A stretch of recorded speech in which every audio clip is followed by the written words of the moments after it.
How's your itchy rat? We go to the manor all the time. All day long. Itchy rat. One night. Yeah, you said you don't shower.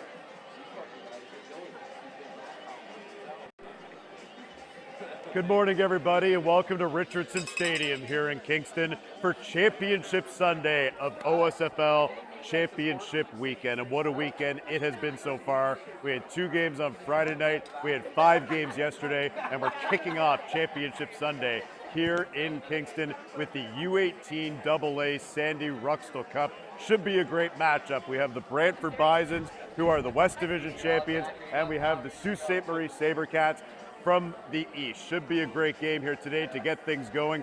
4 games after this, another full day of football. A little bit of weather here this morning in Kingston. There has been some rain, and it's pretty cloudy right now. Rain overnight and into this morning as well. And that's when some of the Bisons were traveling from Brantford to Kingston. Some of these players overnight had to work last night and then obviously get here. So bright and early for all of these players as we kick this thing off here in just over 5 minutes time. One noteworthy thing for the Bisons, they do have a rookie quarterback in Brady Dowling. He is a grade 11 from Delhi.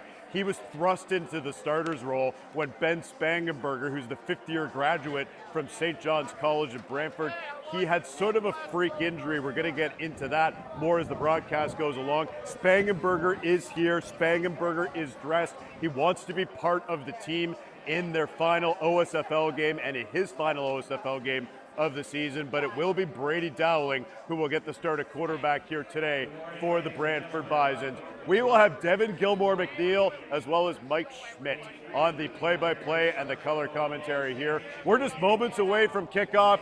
Hello to Brantford. Hello to Sault Ste. Marie. Thank you so much for joining us this morning on TYSN. I'm Darren Stevenson. Absolutely thrilled to be with you. We're with 519 Sports in partnership with TYSN, and we are absolutely thrilled to bring you this final Championship Sunday. Brantford, Sault Ste. Marie should be a clash of the Titans here at Richardson Stadium. Let's send it upstairs to the guys as we get ready for kickoff. Here is Devin and Mike with the call of today's U18 AA Sandy Ruckstuhl Cup from Richardson Stadium. Gentlemen.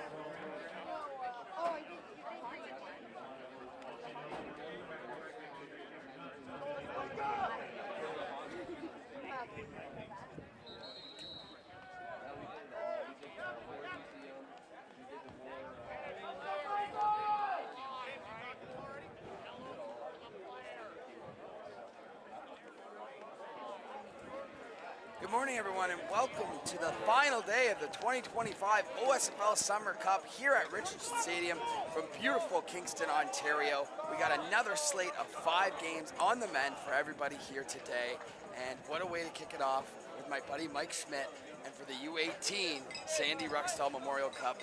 Mike, you excited for this matchup? Absolutely. You know, AA teams, 2 AA teams performing like AAA teams. Count me in for today. And the last 2 U18 AA champions facing off here today in the Sault Sabercats and the Brantford Bisons. 2 very talented teams. They've actually played in the playoffs the last 2 years, Brantford knocking them out en route to their championship victory last year. And let's take a look at these 2 teams, Mike, starting with the Sault Sabercats. As I mentioned, these last 2 teams both won the U18 AA championships. And the Sault Sabercats actually limped into the playoffs as a 4 seed, but defeated their rival Sudbury in a playoff rematch. And then the Scarborough Thunder, they have an electric running game with Nathan Guzzetti and 3-year starting quarterback Matty Tucker. Yeah, and if we take it over to the Brandon Bisons, you know, they're looking to repeat as U18 AA champions. You know, I think, Devin, we might be seeing this team in AAA next year. You know, they haven't lost in over 2 calendar years, and they can beat you in a variety of ways. Just a multi-dimensional, multi-talented team. Absolutely. So many playmakers on this team, Mike, and thankfully we've got a lot of info from both of these teams in the lead up to this game, so we have a ton of things to get to throughout this game, but I am psyched for this football game, one of my favorite matchups of the entire weekend, as we gear up for the Sault Sabercats taking on the Brantford Bisons here at Richardson Stadium to kick off our Sunday here, Mike, and our final day. What a great day, man. Sad to leave today, actually. Thankfully, we got a pretty short ride home to Ottawa and Cornwall, respectively. But yes, it will be a sad send off. All the great football that we've seen here today. But the coin toss on the field is just about done, and these two teams are gearing up for the biggest game, some of them of their lives. But a lot of these players on both of these teams have championship pedigree. Many of them have already won an OSFL championship at this age group. So I don't think we're going to see much feeling out process. I think these teams are going to come out swinging right away. Yeah, both these teams know how to win. They've proved it over the past few years, you know, and this U18 division is very, very unique, right? You have these senior guys that literally could be playing their last year of football. This could be their last game that they've ever played on this one team, respectfully. It's going to be an amazing game here today. Amazing kickoff to our Sunday. We are just moments away, 50 seconds on the clock. Mike, how has this experience been for you? Your first broadcasting gig with TYSN, and have you had fun, and are you looking forward to continuing this one? Yeah, you know, making the transition from the field, you know, which I've been doing for, you know, darn near 30 years, and coming up to the booth and being able to bring some experience of the on-field to the booth, and you know, I've been able to hang out with the TYSN crew for the past 3 days. It's just been so much fun, you know, coming up here and the camaraderie that we're all sharing. And you know what? I'm learning stuff, you know. At my ripe old age of 46 years old, I'm coming up here and I'm learning new things, you know, how the production crew works and how this all works, and getting a new perspective of what goes on a lot behind the scenes, and you know, TYSN and 519 Sports, all the hard work that they put in to bring this weekend and this experience to all the families at home. It's just been a pleasure to be a part of, and I really hope that everyone has enjoyed our broadcast this weekend. Well, I've gotten countless messages from the TYSN Instagram saying how good of a job that we've been doing, especially you, Mike. On your first games, you've seemed like a natural, a seasoned pro on them already, and I am psyched to call this game with you. Let's look down at field level now, and it looks like we've got the Sault Sabercats who will be receiving the opening kickoff here. And if we talk a little bit about them prior to this kickoff here, a lot of it goes through Nathan Guzzetti, and Matty Tucker was actually the quarterback for their championship winning team 2 years ago. This is his third year starting at this U18 age group. How important is that to have a quarterback with so much experience lead your offense? Oh, it's crucial, especially at this age group, you know, where experience speaks volumes, you know, and just transitioning over to Brantford, they know that. You know, Brantford knows that they're looking at the running game of Sault Ste. Marie. They know that on the defensive side of the ball that they have a very strong linebacker play. So coming into this game, Brantford is well equipped to handle what Sault is going to be throwing at them. Well, here we go. Kickoff goes to the Sabercats, and a good little return there by 21. That's Peyton Melchiori. And yes, absolutely. Obviously, we're going to be talking a lot about number 22 today, though, Mike. Nathan Guzzetti, the tailback. He is absolutely electric, but the Sault can beat you in a lot of ways, and this is really one of the biggest heavyweight matchups that we've had all weekend on paper. So let's see this process where these teams are throwing each other out. I expect some big plays early here. Well, you can tell the defense is looking at the passing game of the Sault here, lining up in a 34 formation here with a three-man front. Tucker pulls it, keeps it himself, and the Bisons are all over it, led by number 45. That's Ryan Kemp. No, sorry, Marshall Kemp. Yeah, that 30 front, look at that 30 front that they're running. They came in with the blitz off the outside. He came on touch, which caused the contain there. And number 45 was just able to make a great play. Didn't freeze him at all. What a start for the Bisons defense. They've been doing it all year. They've won 20 games in a row, Mike. I mean, the Bisons are the catalyst at this age group. And we got an injury to number 8, Matty Tucker. That's the quarterback. Yeah, looks like he got spun around a little bit there, a little too hard. So He's on one knee, so it doesn't look too bad. Folks, this is the final day to get your Gridiron Gold Mega Raffle tickets. We will be announcing the winner later tonight. So scan that QR code. Make sure you support football in Ontario. And let me check the jackpot right here as we speak, Mike. I think we're nearing the 100K mark. We are over the 100K mark. So 103,000 in the pot right now. Winner would go home with 51,000 if it ended today. Get those raffle tickets. Yeah. Not a bad take home, eh? No. Second down and long now for the offense. Looks like Tucker is still in the game for the. No, he walked off. It's number 10, number 9. Yeah. Alex Hayes is the new quarterback. Flips it out to Gazzetti, and the Bisons snuff it out. A great play there by Kieran Lesko. Yeah, he just read that running back on the swing pass right away, took an absolute perfectly direct route angle, and made a big play in the backfield. Yeah, and that's a huge start for the Bisons offense, or defense.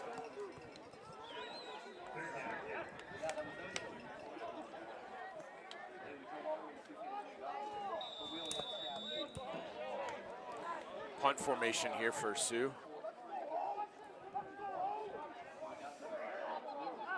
Yeah, great start for this Bisons defense. The punt is away, middle of the field. That looks like, I believe that's King David there on the return. Yeah, King David Tapa, safety for the Bisons. Yeah, and we'll talk a lot about him. And here comes this Bisons offense. So, Mike, the big story with this Bisons offense is reigning provincial champion quarterback Ben Spangenberger suffered a season-ending injury in week 4.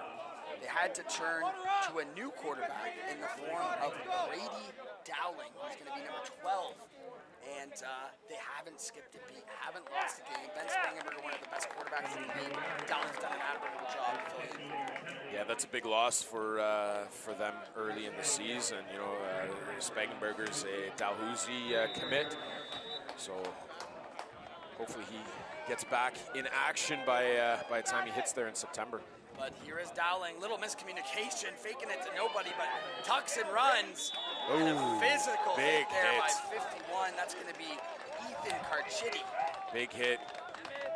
His helmet came off, so he's going to have to come off here for a couple plays. So they're going to have to think here. Coaches are going to have to think here on the fly which quarterback wants to come in for 3 plays. It looks like it's going to be number 10, Andrew Nemeth. Going to take a couple snaps while Dowling gets his lid back on. So a couple players to watch out for on this offense. Going to be wide receiver Zagam Syed and wide receiver Carter Hogue. But the handoff goes up the middle to number 22, who's breaking tackles. Tough running there. It's going to be Sam Cabin, tailback. Yeah, you're talking about an impact player. Coaches on the Bisons emphasize Zagam Zayed, who's a Waterloo commit, Devin. So that's nice to hear how many commits they have from this Bisons team. Yeah, and also a McMaster commit on the offensive line, and Hunter Westra. They got a kicker. Their kicker's going to Windsor. A lot of people have taken note of this Bison's talented. But here we go, 3rd and short, Mike. Looking for the first down, going for it early on, handed up the middle, and that's going to be plenty enough to pick up a Bison's first down.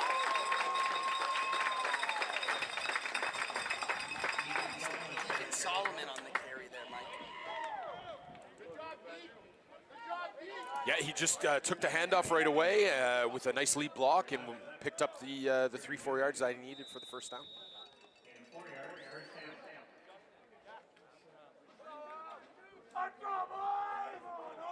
Fresh set of downs for this Bison's offense, already in Sioux territory. Ooh, high snap. High snap, but taken cleanly by Sam Cabin, and decent little pickup there. Looked like Andrew Nemeth came in to take that snap at quarterback. Now Brady Dowling's heading back out there. Yeah. Let's talk about how hard it is mid-season. There's a quarterback here.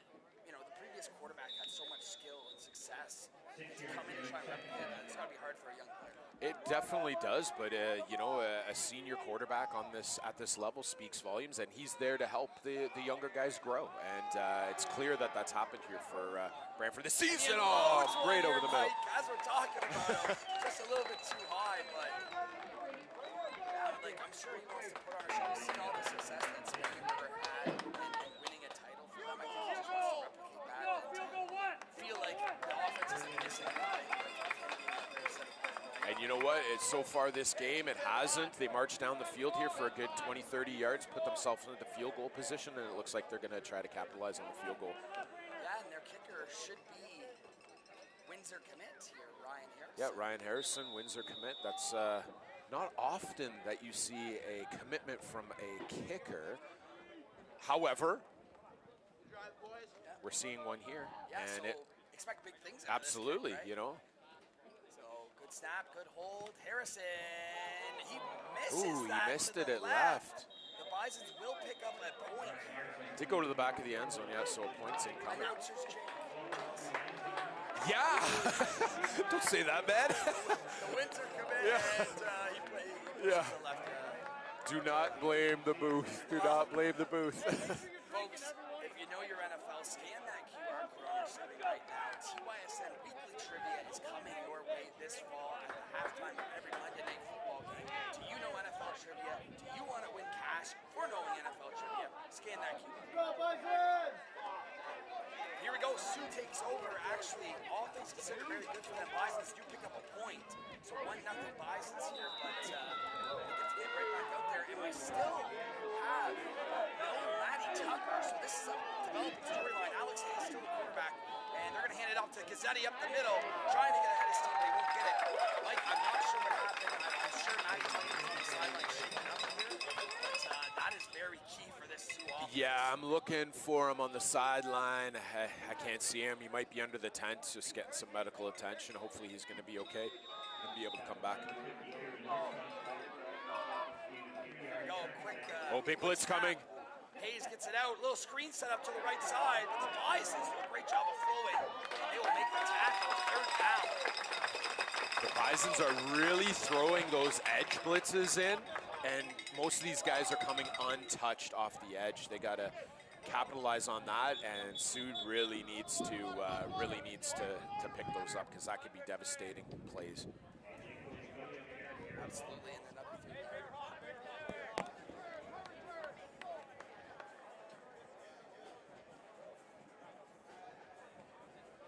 But yeah, no, for sure, and the Bison's defense has come out to play here.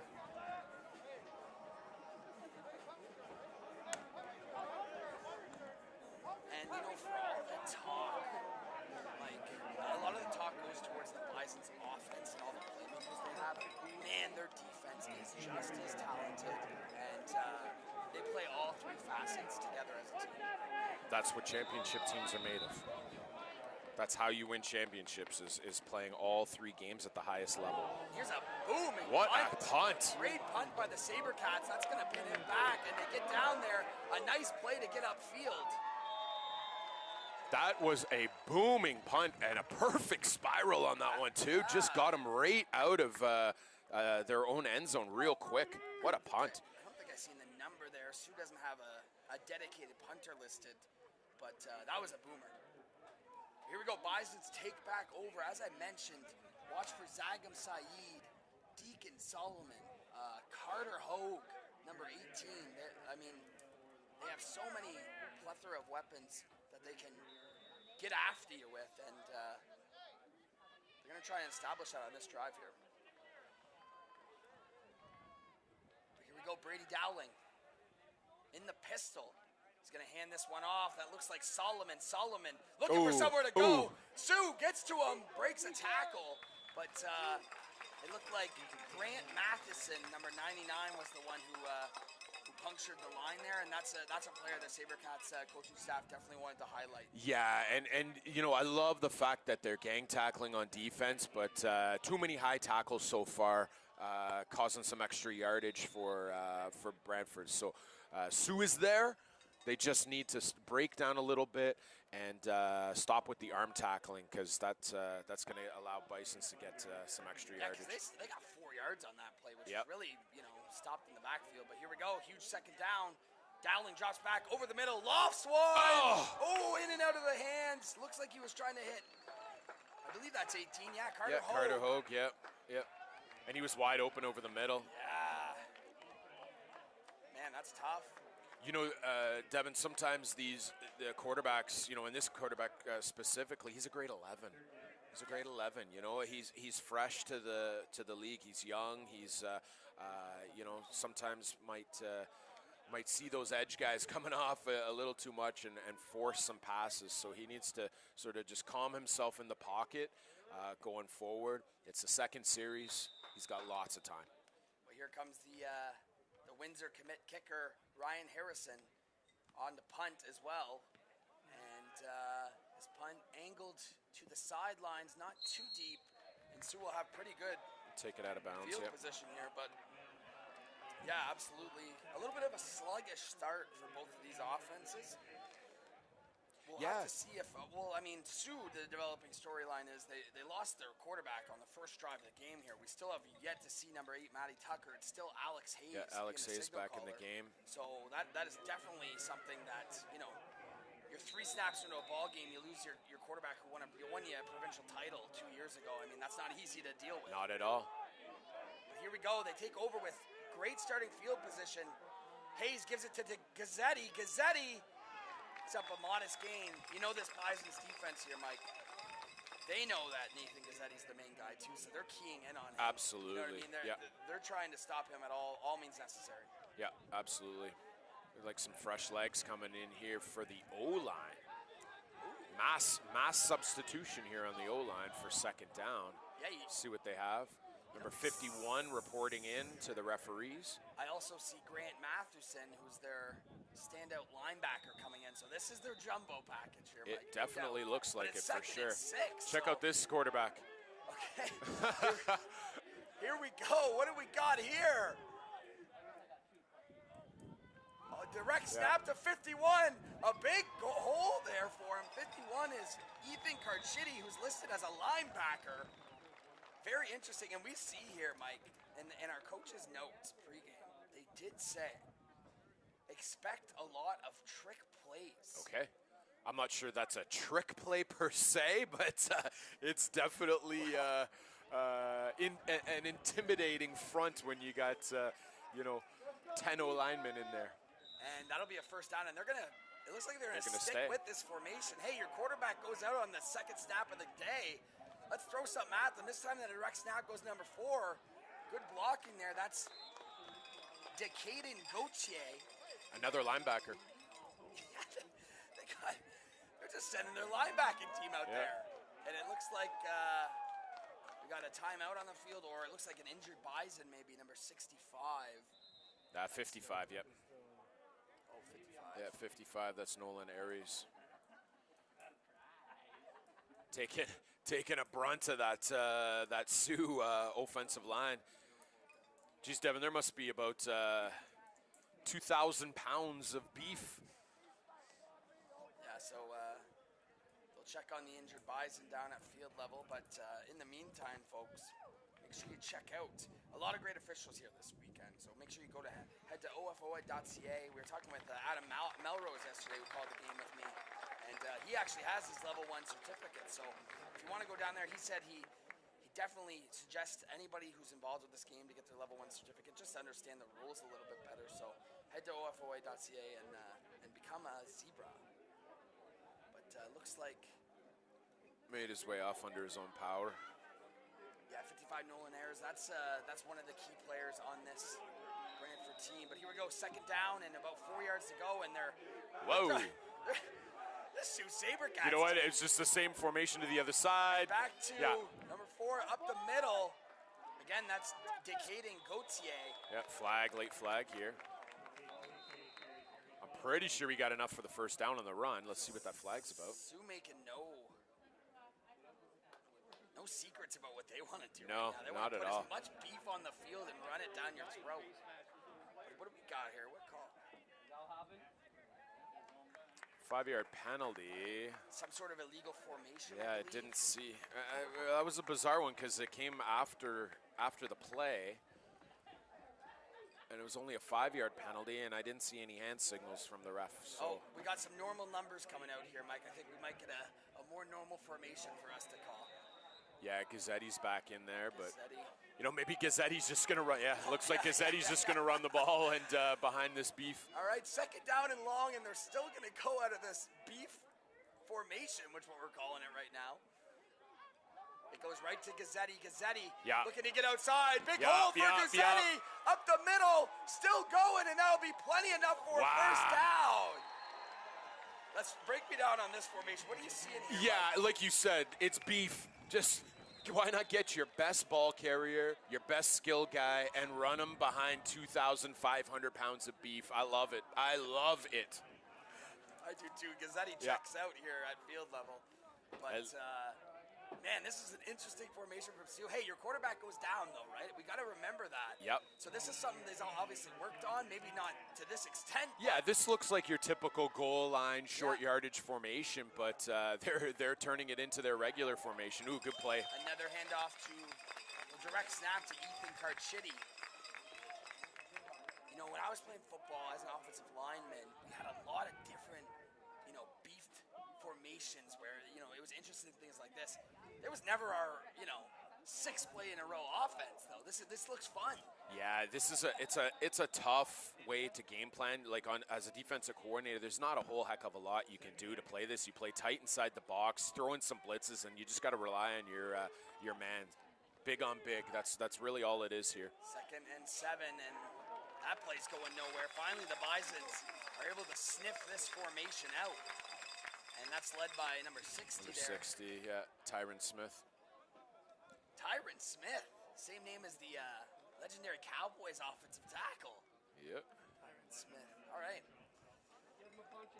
So 3rd down. And looks like they are going to bring on their kicking unit here. Yep, for a field goal. This will be about, 34-yard field goal? Along those lines for sure here, Mike. By the way, we are just under a minute in this first quarter, so the Bison took a lot of time off the clock there, or the Sioux took a lot of time off the clock there. I believe this is Grayson Manero on to kick. That is 97. Kick is up. It is booming. That's good. It is through the uprights. Yeah. He had an extra 20 yards on that kick for sure. That was a boomer of a kick. Man, good job. 97. So here we go. The Sioux take the lead in this one, 3-1. Is now your score, as that formation really paid off for them on that drive, Mike. It really did. Like you said, it's just big on big football, and who can push harder. Whether it's the O-line, the D-line, and trying to get back into the backfield and stop that run. But that was a good way to control the clock, control the field position. Good job by the coaching staff to adjust after their quarterback went down. So I think I missed this on our notes here, but they do say, the Sabercats do say, for Ethan Carchidi and the other guys in the backfield there, he says, Ethan Carchidi also plays quarterback in our single wing package. So this is the single wing package. Yeah, and that looked very familiar to a wing package for sure. Here we go. Dowling hands this off. I believe that's Deacon Solomon on the carry. Yeah, you're right. Picks up a modest gain there.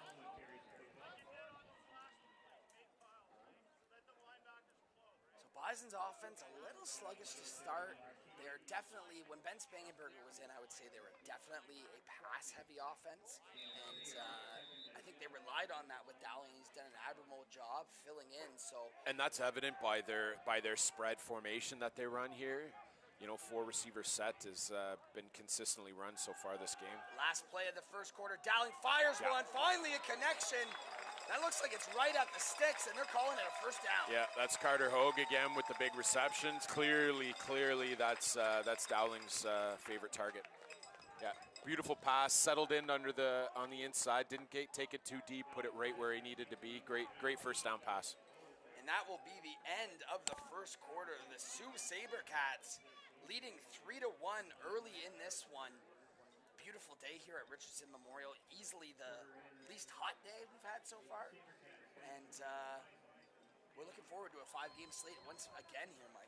Yeah, you know, Devin, I'm trying to look across the sidelines there to see if I can see Matty Tucker. I don't see his number, but I do see a player with his gear off and his shirt off.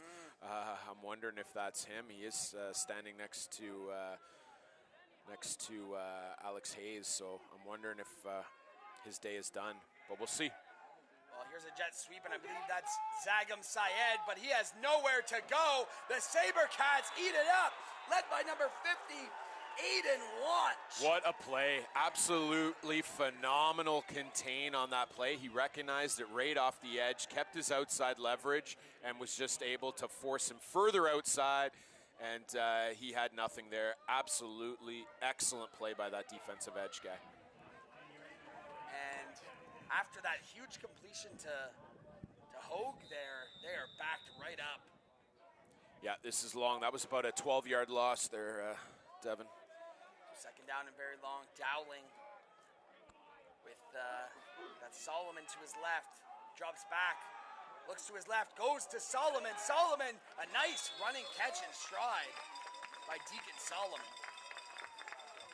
Yeah, Kieran Juma forced him out of bounds there. I think he just hesitated just a tad bit too long, which enabled him to pick it up. But drawing him out of bounds, no yards after catch, force a punt situation. So yeah, well, that's where that Sioux gets out of this one. Yeah, that huge play on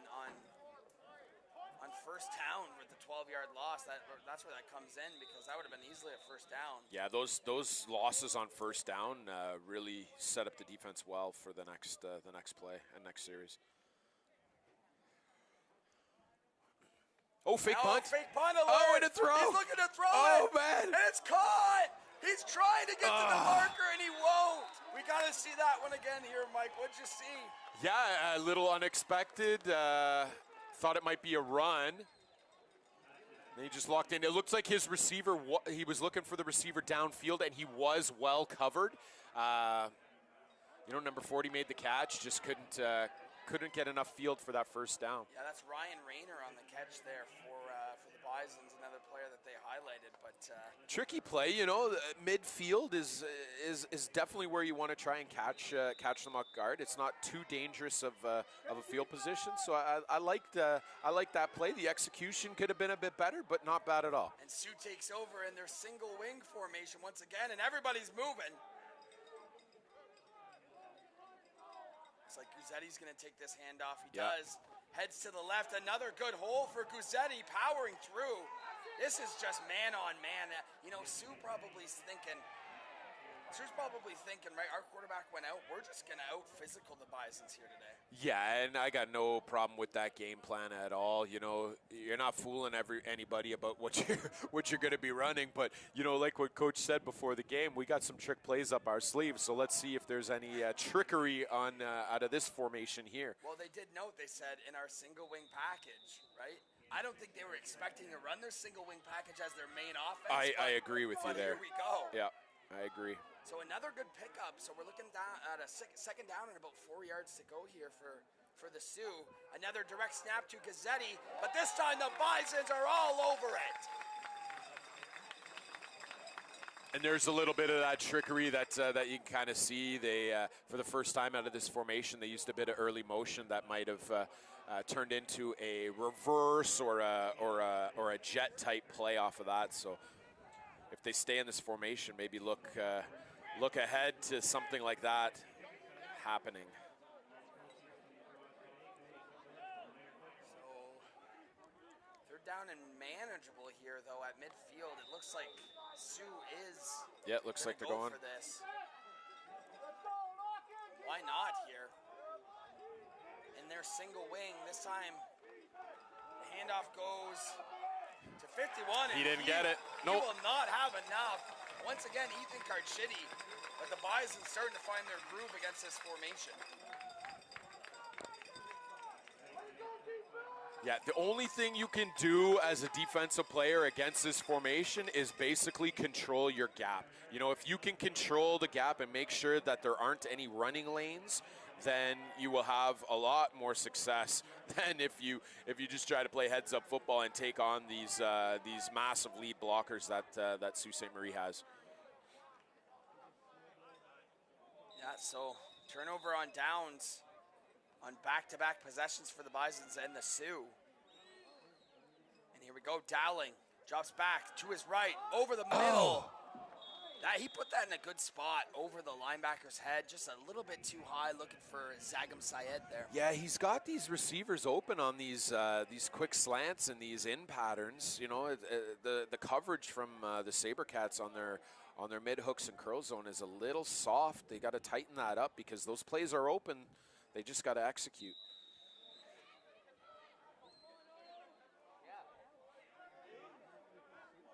So here come the Bisons back out for second down. Dowling drops back, looks to his right, fires one, got a man, Hogue, excuse me, and just out of the outstretched fingertips. Hogue was open again, wide open there.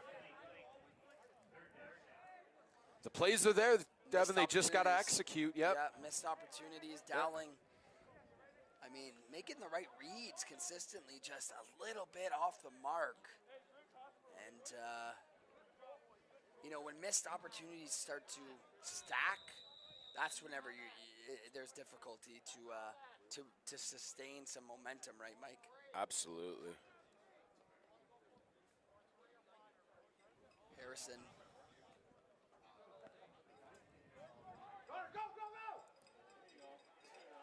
Harrison punts it off. Get some room, yep.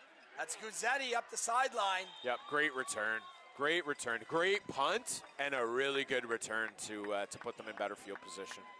So 8 minutes on the clock in this second quarter, in this first half. Still a 3-1 lead for the Sioux SaberCats. And tell you what, the Bisons aren't used to trailing these last 2 years. So credit to the Sioux coming out. They lose their quarterback early, but now they're going back to a regular formation here, Mike. As you look on the field, still no Matty Tucker, but Alex Hayes comes back out. Yeah, they're going back to that. I like it, but their previous formations were working. Hayes gets it outside for a screen pass. Actually breaks the tackle very nicely. Still going. Yeah, great reaction after that hitch. He had defenders closing in on him real quick. He was able to get low, avoid that tackle, spin outside, and gain about 8 yards on that hitch. That was a good play. Yeah, it's Cole Rivette on the reception. Bit of a high throw, too, that he had to corral in. Here we go. Alex Hayes, second down and short. Looking to the sideline, a little bit of confusion. Ooh, looks like a defender got there a little bit early. And they clean it up, the Bisons. Yeah, these guys off the edge are just ruthless. Watch the guy at the bottom of your screen here, Mike. You tell me he didn't come a little bit early? You know what? It looked like it there, but it looked like he was also about 3 yards back off the line. So, yes, he absolutely did leave early, but he did not cross the line before the ball was snapped. Bisons are having a lot of success off their edge. Their guys are, a lot of them are coming untouched. Good for Bisons, not good for SaberCats. Mike, alert. Alert, they're going back to their single wing. Yep. And it's Guzzetti up the middle. And he's got enough. Yeah. Look at the play calling by the Sioux SaberCats. Are you telling me they're scared of this championship game? Here we go, Mike. They shift out of the punt and look, their coaching staff saw something in the return game. Looks like Bisons have 3 returners back there. They have 2 on each side with a short guy. That just essentially leaves 9 in the box. Why not adjust to that and go my 12 on your 9? Because these guys can't adjust. Absolutely excellent coaching adjustment there by the Sioux staff. A great call. But they go back to their regular offense after picking up that first down. Alex Hayes, a little bit of miscommunication. And looks like big number 32's in there to break it up. Yeah, that slot receiver's got to get there a lot faster, or you got to snap the ball a little bit later than that. He basically outran his blocker, and they ran into each other. But there is a flag. Yeah, flag on the field. We'll get the call right here.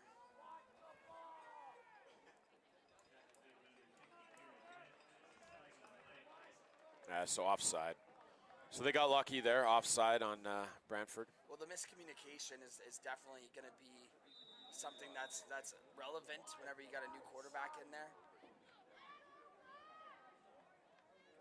But yeah, here we go. First down. First down and 5 now for the SaberCats. Alex Hayes in the pistol. Hands it off to Guzzetti, and Guzzetti's got some room. Close to the marker. Very so close. Down and manageable here for the SaberCats.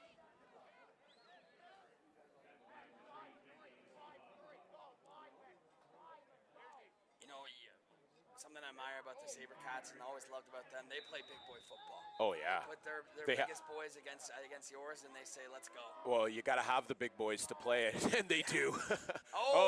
Yes. And look at that, a very great job there by Alex Hayes, getting them to jump offside.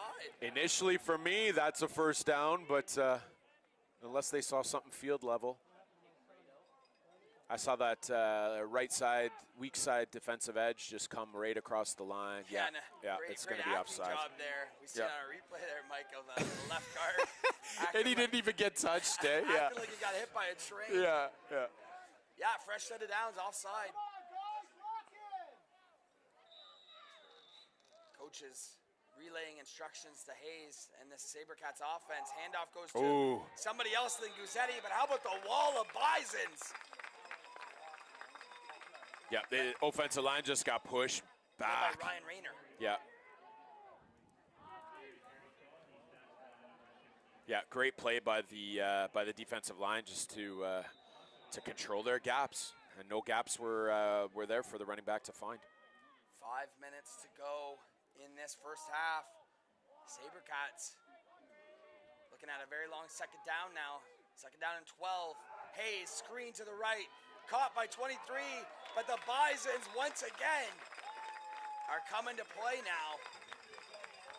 Yeah, Devin, in my opinion, a little bit of unnecessary motion on that last play. They had 3 guys go in motion at the same time, and really they just threw the ball to one guy, and he was surrounded immediately by Bison defenders. A little lack of blocking for that hitch. It's a third down and long. It's now in the way of the SaberCats. So it looks like 97 is also their punter who we've seen had a booming punt earlier in the game and made a kick. Here he comes. Another great punt. Beautiful punt. Angled out of bounds. Yeah. Sorry, is there punter 81? Yeah, 81. 81, that's it. AJ Cocamiglio. Yeah, Cocamiglio. Some of those numbers are tough. He's listed as a wide receiver, and he's a thick dude. Reminder to everyone, scan that QR code on your screen right now if you know your NFL trivia, want to play weekly NFL trivia, and win cash while doing it. Scan that QR code, learn more, test your knowledge. And compete against us. Well, yeah. So good luck. I'll be making a lot of the questions, so I can't compete. Unfortunately. Well, slide compete against Coach Schmitty. Slide the questions over to me. Yeah. Here we go. Bisons take over. Gives it to Deacon Solomon. He slips, but he's still got room. And the SaberCats led by big number 94, Ashton Sachin. I thought I might have seen a horse collar there, but he just grabbed the back. He didn't actually pull it down, so good non-call there.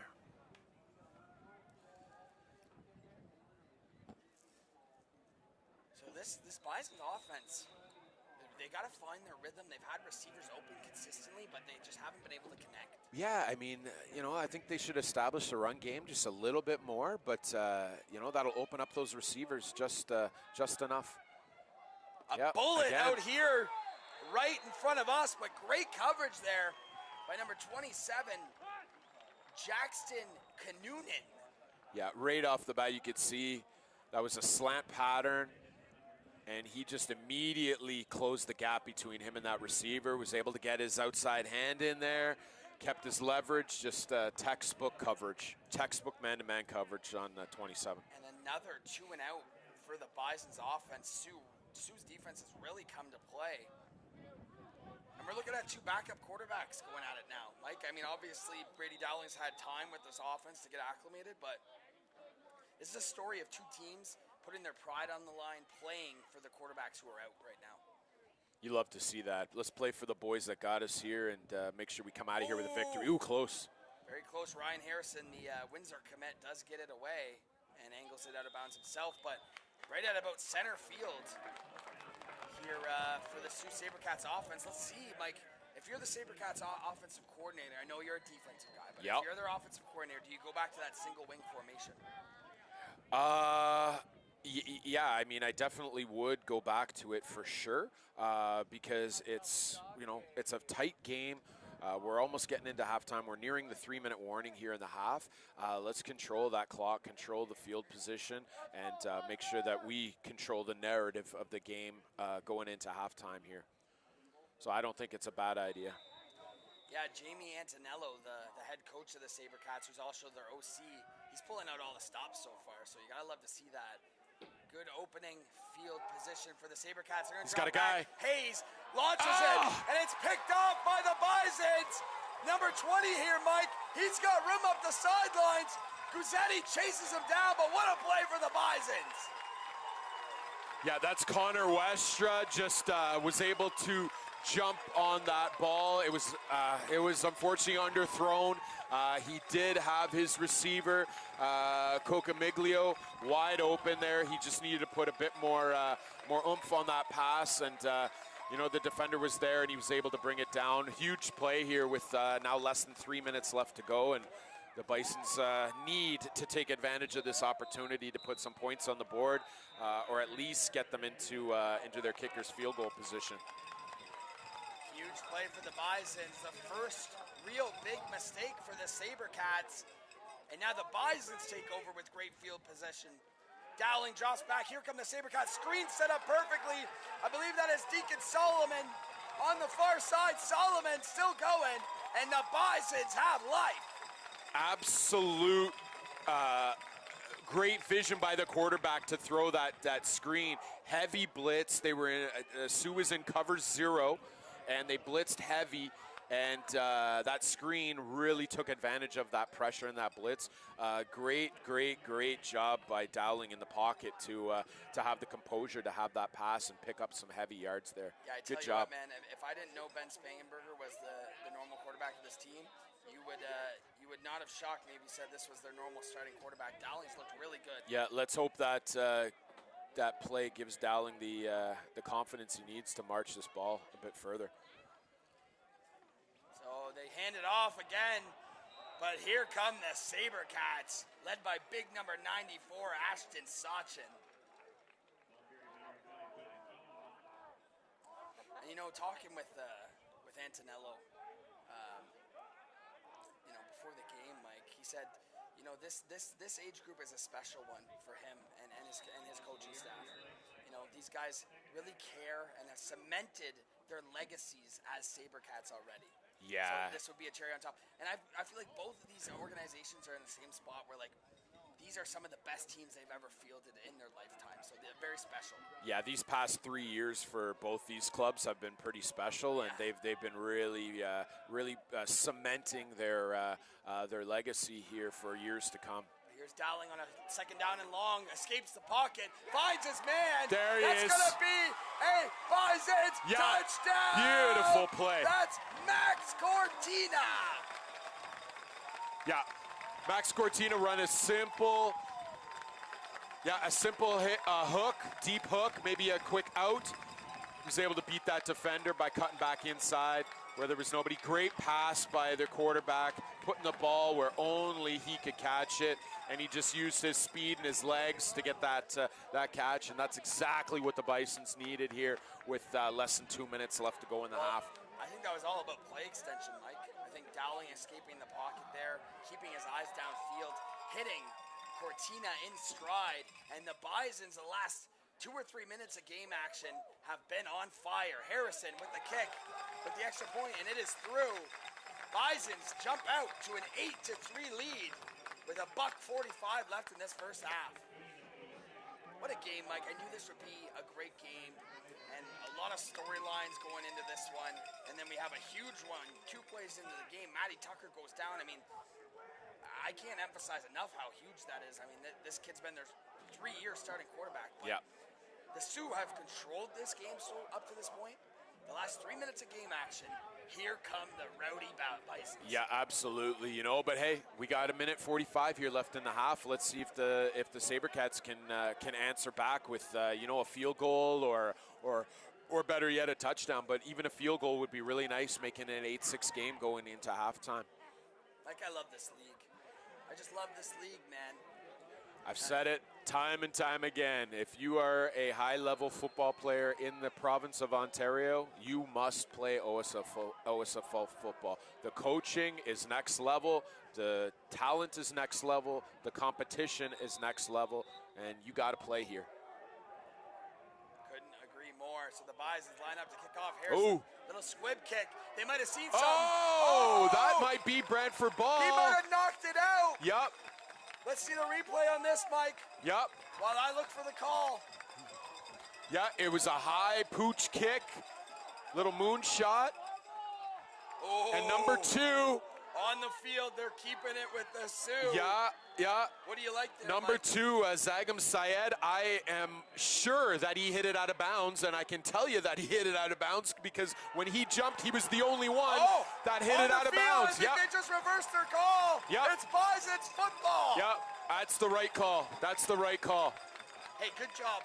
You know when you have a guy who jumps higher and he hits the ball out of bounds, that's called physics. It can only go one way, and that was an amazing play by Syed to see that. The officials as well, Mike. Yep. For grouping up and talking that one over and saying, hey, here's what I seen, Yep. and getting the correct call. We actually seen yesterday some of the officials. I don't know if this group in particular, some of the officials yesterday actually were wearing the headset.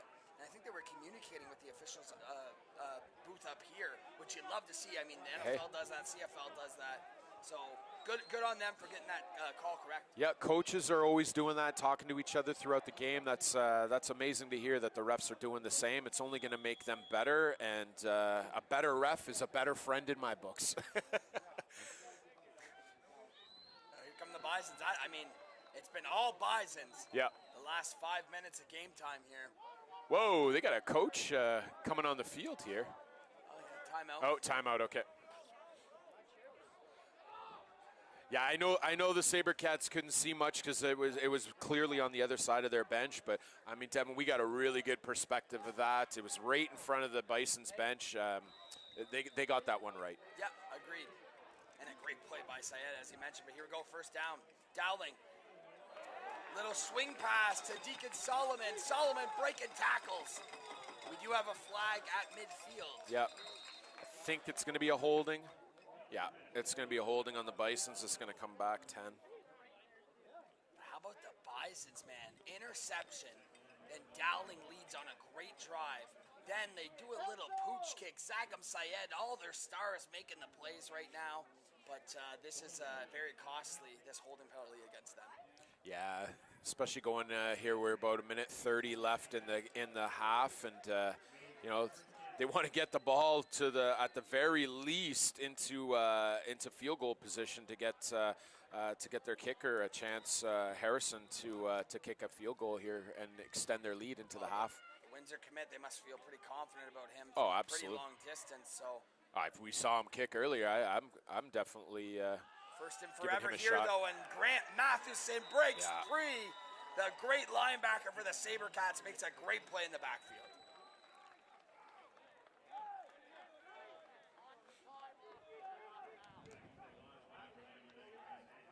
Look at big number 99 on your screen. That's a big linebacker. OSFL All-Star last year, I believe. Definitely a player to watch out for, and I love seeing the guys with 99 in the back of their jersey. That's a big Mac linebacker there. So second down, and to about Ottawa to go here. Dowling drops back, looks over the middle. He's Got got him. him. Oh, what a catch by Syed! That's Syed again. That pretty much put them into field goal range. You know, just an inside slot receiver running down, finding the seam. Great pass. Receiver jumps up, takes it at its highest point. Great play. Man, Syed, somebody woke up Zagam Syed. He's No knocking kidding, balls out no on kidding. kickoffs. He's mossing DBs.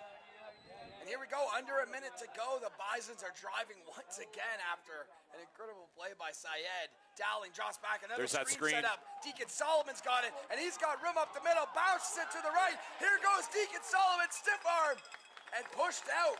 Great play call at the right time. That's a screen pass. You know, he did as much as he could on his legs, stretched it out for some extra yards. And most importantly, Devin, he took it out of bounds to stop the clock. Bisons are in wonderful, wonderful field position, and they were able to save a timeout right now, too. And here's the offense of the Bisons we were talking about pregame. They can beat you in a variety of ways. We've already seen it. Brady Dowling using his legs, screen passes, throwing it up to Zagam Syed. And they're starting to get on a roll here, Mike. Yeah, they're in fantastic spot right now. With 2 timeouts left, they could have up to 3 or 4 more plays here if they play the clock right. Love the offense that offensive coordinator Ben Michalapine runs here for the Bisons. Here we go. Dowling drops back, looks to his left. Oh, a little nice bit catch. behind the receiver, but he does make the catch. Looks like That Dowling- was a, we have a yeah. flag down. Dowling took a big shot here. Yeah, I'm thinking that's going to be rough in the passer. I'm going to Still watch another that. look. Well, I don't know. I didn't see head-to-head contact. Yeah, I there. didn't either. It's just it's definitely a physical hit, but they do call him on that. So, anytime Yeah. a quarterback gets his helmet knocked off, I mean, it's a Yeah, and now I think he's going to have to come off for 3 plays because his helmet came off because that's already happened in this game, but it looks like Dowling's staying in. yeah. The ball's at the 1-yard line now, Mike. Yeah. Costly for the SaberCats. Yeah, extremely costly. 34 seconds to go here. A goal line. This is a pivotal moment in this game. A goal line stand would be huge for them, but the Bisons go up 2 scores here. Looks like they are going to go with a bigger package here with a fullback. Dowling gives it to the fullback. That's 22, battling. And he's in. And he's in. Touchdown, Sam Cabot. Yeah. You know, Devin, when this play is over, that offense should get together. The whole team should get together, rally around Syed, and give that man a pat on the back. He made that drive happen with that amazing heads-up play on that moonshot kickoff there. And then mossing a DB whenever it was 2nd and 23.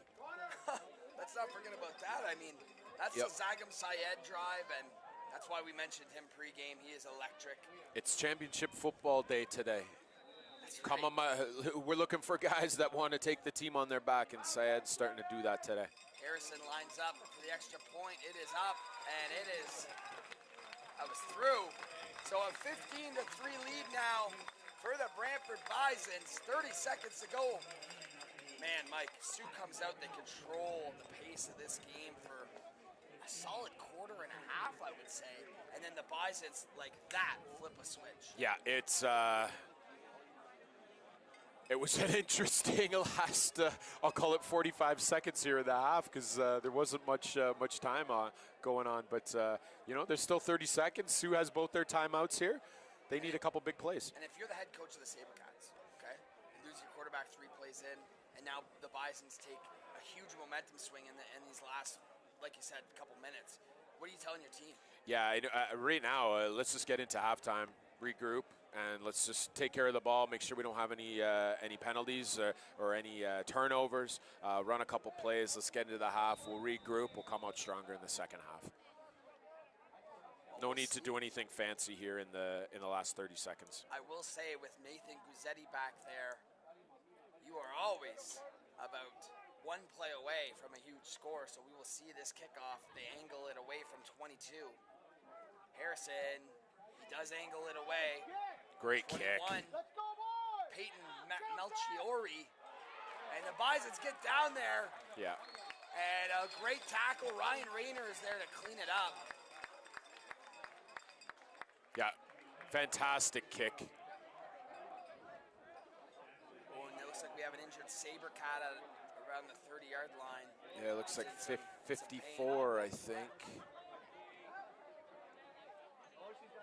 Tyler Caddy, if I'm not mistaken. What a treat it is to have a U Sports commit kicker on your team. You know, just the type of kicker to get you out of bad spots. The accuracy of these guys on their kickoffs is just an extremely valuable thing to have. Well, I will say this though, Mike. Yes, absolutely agree. Ryan Harrison. But how about the kicker on the other side, who I'm reading right here is not a commit? He's been just as impressive with his big kicks. That's AJ. Help me with that last name again, Mike. Oh, where is it here? AJ Cocamiglio. That's right, Cocamiglio. We think that's him. And it looks like it was 54 there, Tyler Cady. Looks like he is able to get off the field here, so hopefully he'll be all right. Sue's already obviously dealing with some injuries. You know, we talk a lot about so far about Brantford's U Sports commits, but you know, Sault Ste. Marie's got a bunch of their own. They got 13 guys either going to U Sports or to their CJFL, which I think is a new CJFL team for this season, the Sault College Cougars. Yeah, and obviously a lot of them staying home to play for them. Absolutely. The Sault is one of the teams in the OSFL that is geographically kind of away from a lot of them. It's them and Sudbury up there who have that battle of the north. I was able to get to Sault Ste. Marie back in 2022 and play them as when I was a head coach, and it was initially long and you weren't looking forward to it, but I got to tell you, it was one of the best team bonding experiences that I've ever had with a team. Taking 60 football players and 20 coaches down to Sault Ste. Marie on a bus was one of the funnest times I had coaching. So, yeah, and the Sabercats, they love their football down there. And it's like on second down here, they might be content with taking a knee and getting into halftime. Great call by the coach. Let's get into halftime, regroup, and come out fresh in the second half. So halftime here in game one of the 2025 OSFL Summer Cup, and we've had a great one so far with the Brantford Bisons, the defending champion Brantford Bisons, taking a halftime lead of 15-3. Before we get down to Darren Stevenson at field level, which I do believe we will have an interview with him. Mike, what'd you see out of that first half from both sides? Obviously, these are two very well-coached teams, and yeah, what'd you see? Yeah, I mean, you know, the score being 15-3. I mean, that last score coming right at the end of the half was the difference maker for that. But these two teams seem to me to be quite evenly matched. Both defenses are playing well. Both offenses are playing well, and they're driving. It's just going to be the tale of who has more in the second half to finish out the game. So we will head down to field level. Looks like Darren Stevenson is with quarterback Ben Spangenberger.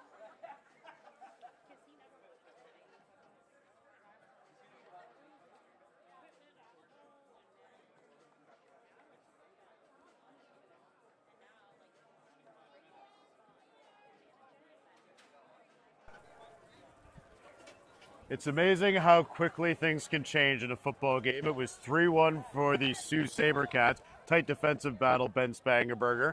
And boom, all of a sudden Western gets a pick. Zagam Syed on the onside kick. I don't know, just take me through your game analysis about that last 5 minutes there. Yeah, I mean, that was huge. You know, defense, they're doing their thing all game. You know, offense took a little bit to get rolling. Right. But then Connor Westra got that pick. Things started moving a little bit.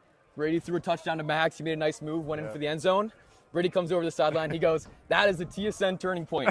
That's where this is our game from now on." So we're going to call that the TYSN 519 turning point. TYSN 519 turning point. We do like TSN, of course, but TYSN at 519. What did you see in the first half there from an overall game? I thought you guys came out a little bit nervous, kind of trying to find your footing.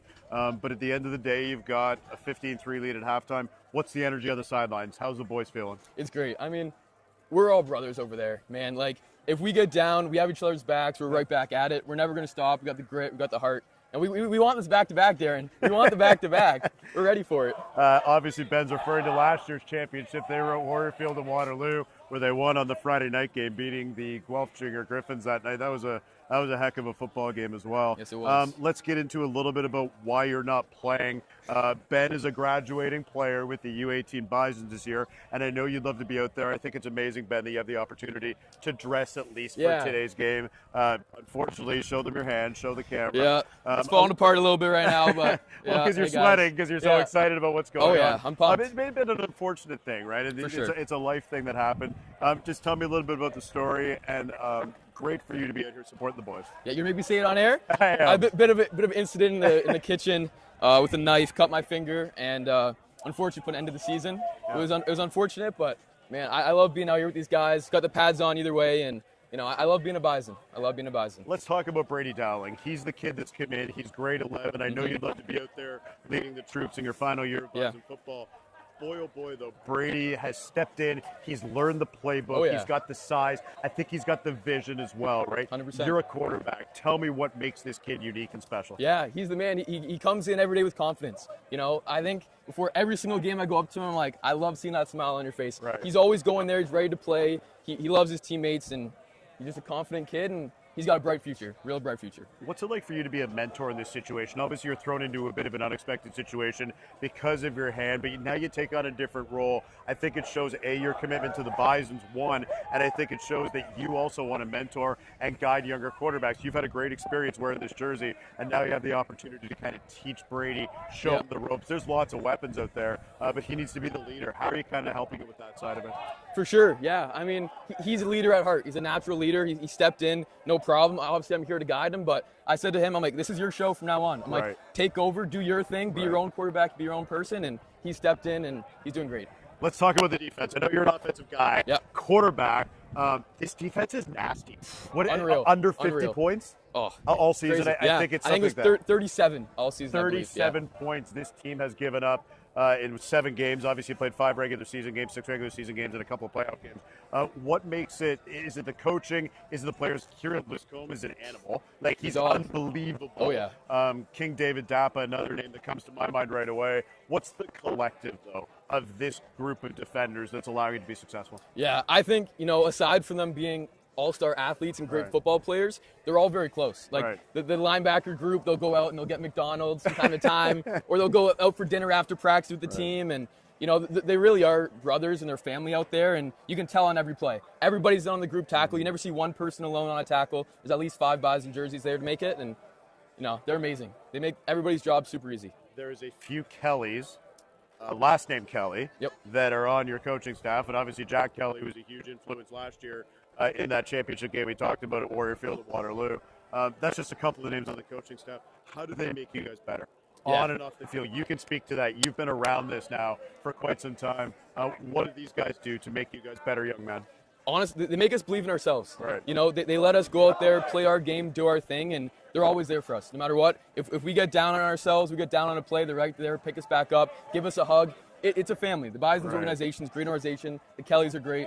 It's a family, and I love it so much. Let's talk about the atmosphere in Brantford. I think any game day in Brantford, a Bisons alumni field, it's fun to be there. I know you get hyped up. Matt Dean's on the PA. There's a lot going on. The music's blaring. What do you think you're going to remember maybe the most as you kind of walk away from this? And, who knows where you'll end up next. But when you reflect on the Bisons experience, what do you think you're going to think about? It's hard. That's a hard question. And it gets me emotional thinking about it. Sorry, I didn't mean to make you emotional. But walking out on that field with my best friends and my brothers for life, right. It's a feeling unlike any other. And obviously my football's not done for me yet, but walking out with the Bisons, it's been an amazing 13 years. Do you know what's next? Yeah. You don't have to tell me if you're not ready to say it. But I'm fully committed. Okay. I'm going to Dalhousie University for Congratulations. Football. Yep. So I'm really excited for that. So. Wow. So when do you leave then? I leave in August, end of August. Right. Yeah. To go out there. And how did that all come about? And for you to play next level football is something you've dreamed about since you started with the Bisons when you were, this big or maybe this big, to be a university committed athlete, to go to Dalhousie, to play amazing U Sport football. For sure. And, how did it all happen for you? Yeah, I mean, any chance to keep playing the sport I love is a blessing. Yeah. And, you know, when Dalhousie reached out to me and I got talking to their coaches, I'm like, this is where I can see myself being at home. You know, I want to be somewhere that makes me feel just as comfortable and happy as I feel here with all my guys. And that was the place for me. I chose there, and I couldn't be more excited. Who are your people who helped you get there? Obviously, a number of things go into making you a university-ready football player. Not to take anything away from the effort, the time, the early mornings that you put in. But, you know, you talked about the Bisons family. What's the other group of people, maybe some of the old coaches when you were in, younger football, that helped shape you into the player you are today, Ben? For sure. Honestly, it's those two people right over there. My mom and dad. Are they waving at us right now? Yeah, they're waving. Yeah, let's say hi to mom and dad. Yeah, there's the fam. Yeah, there they are. Yeah, honestly, they were there in the early mornings to get me to camps. Right. They were waiting, watching me play football all day long, every weekend, every Tuesday, Thursday for practice. My dad still comes to every single practice, sits in the parking lot, and he watches, even after the hand, even when I wasn't practicing. Right. You know, my parents really are the best, and, you know, they've been along this football journey with me the whole time, and, you know, super grateful, super lucky. And they love you the most, for sure. St. John's Eagles, let's get them in there too. Yeah. AABHN, senior football. You guys have had an incredible run the last couple of years, you know, winning playoff games, getting into that championship game. Who are some of the coaches there that kind of affected you? Again, it's just different pieces of your life, right, that help you kind of get it to all where comes you're at. together, right? It really does, and it's come together for you to go to Dalhousie. Too bad you can't play today, but just amazing experiences in different places. Yeah, 100%. St. John's is a great experience. You know, was never able to bring home that championship trophy like I would have liked. You know, had a couple chances at it, but fell short. But, you know, the team there was great. The coaches were great. Dan Brown, he's been really helpful with me, helping me get to university and putting my name out there and stuff. So definitely owe him a thanks. And, you know, it was a good team. It was a special unit. For sure. And we couldn't get it done, but I got brothers in that team too. Running out of time, as Matt Dean would say, TikTok on the clock. TikTok on the clock. TikTok on the clock, because we got 4 minutes left here before we start the second half. Adjustments you see for the second half. What needs to happen here for you guys to close it out? Good second quarter. Yeah. How do you finish the job today, Ben? Just keep the foot on the gas. The offense is finding their groove. Brady's confident. He's ready to sling it. Deacon's running the ball great as usual. Zag, Carter Hogue, they're getting up there. My buddy Ryan McFadden making blocks as usual. It's I'm ready for the second half, man. It's going to be big. That is Ben Spangenberger. Unfortunately, can't play today, but certainly proud of his time with the Bisons. He's been a great quarterback in the Brantford area for a number of years now, and a super good guy as well. Congratulations on the housing thing. Thank you. Max Cortina standing right there. Sam Cavan over there. They've got themselves the touchdowns. Bisons leading 15-3 at halftime in the U18 AA Almost Sandy there. Ruckstuhl Cup. They're hoping to close it out here at Richardson Stadium in Kingston on the campus of Queen's University. We are 3 minutes away from the start of the second half. We have the Bisons and the SaberCats. Our thanks to Ben Spangenberger for jumping in here at halftime and having a conversation. We'll be back with the second half. Mike and Devin are standing by on TYSN. I'm Darren Stevenson at field level with 519. Big second half coming up to start our championship Sunday here at the OSFL Championship Weekend. We'll be back right after this with the second half of action here from Kingston. Roll Bisons.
Area 51 Sports is here for you. All the top quality equipment you'll need to succeed on and off the field. All to make sure you're prepared for game day. Area 51 Sports, the sports industry's best kept secret. Visit area51sports.ca today.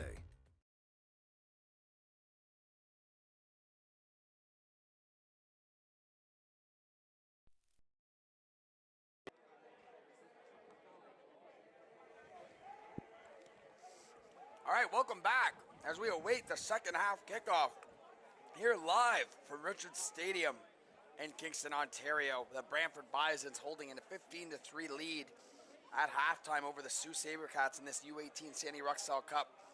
Mike, great first half and really a tale of two quarters. What'd you see there?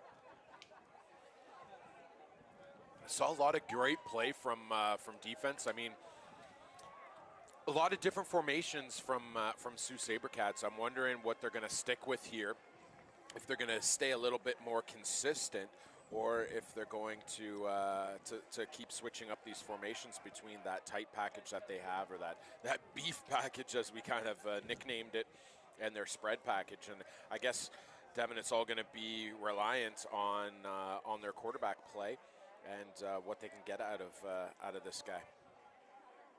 Yeah, and the Bisons will actually receive this opening kickoff here in the second half. So Sault has the work cut out for them, but we'll see what we have in store. We'll see if Alex Hayes is still the signal caller. I believe Matty Tucker, right there, you see on the right side, Matty Tucker walking off the field. That's number 8. So that is him, with his gear off. Oh, and here's almost a backwards kick. I have never seen that before. That is unbelievable. Unfortunately, that didn't go the 10 yards. We do have flags on the play. There's a little bit of extracurricular activity up at the top in front of the Sabercats bench.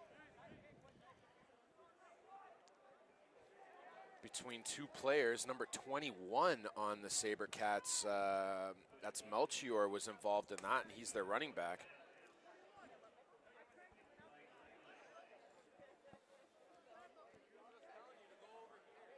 So the great officials here in Kingston will sort that all out.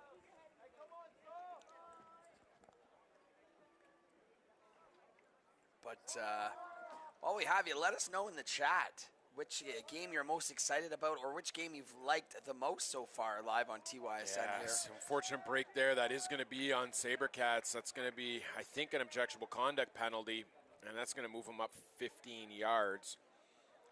We're not getting the calls from the ref, the signal calls, so I can't be for sure.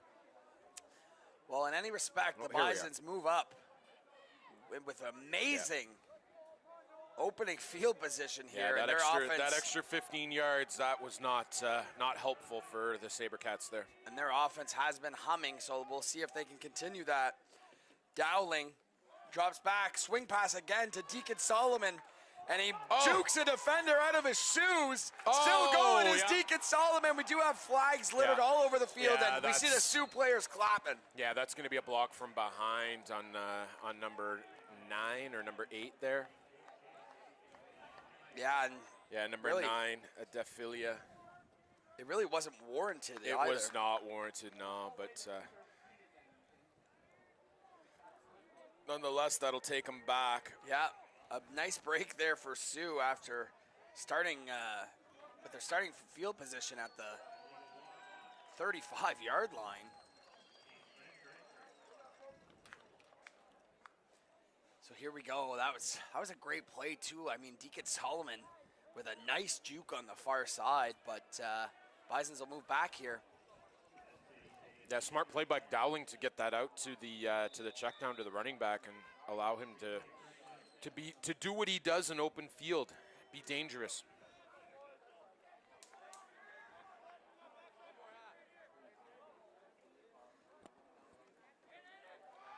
Dowling drops back. He's got a man wide open. That's Carter Hogue. A great pitch and catch as Hogue splits the seams. Yep. Great down the seam on that. Great route. Split the safety. Wide open down the middle, down the seam. Picks up those yards that they lost on those last two plays.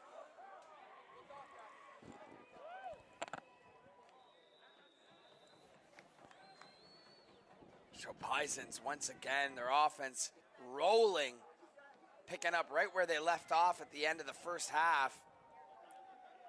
And now they're going to go back to that I form look. Yeah, tight end formation there. Dowling under center. Going to hand that off to Deacon Solomon. And got the Solomon's edge. got some room. Breaks a tackle. Still going is Deacon Solomon. And finally wrapped up by the SaberCats defender. Man, this Deacon Solomon can really tote the rock. Yeah, I love that play by linebacker Ethan Charchity. Just patiently stringing it out to the sideline and then finishing the tackle for really not much of a gain at all.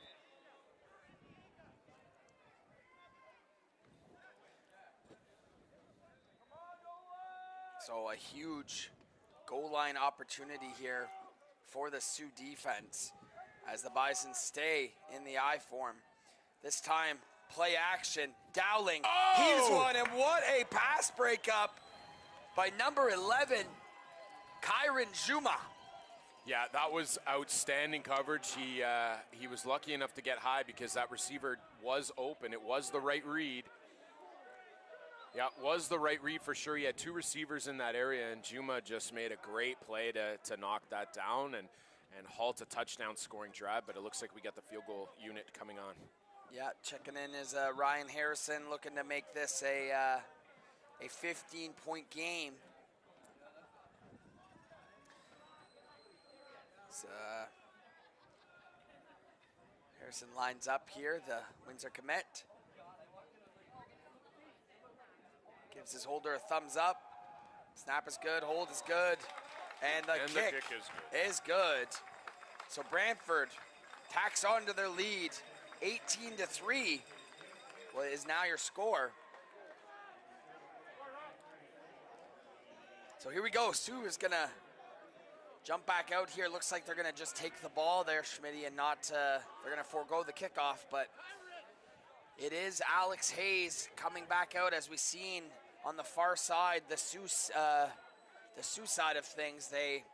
We've seen Matty Tucker with his pads off. So yeah, you know, Devin, another thing that Sioux has sort of overcome too is you know, you talked earlier about going to the Sioux and how geographically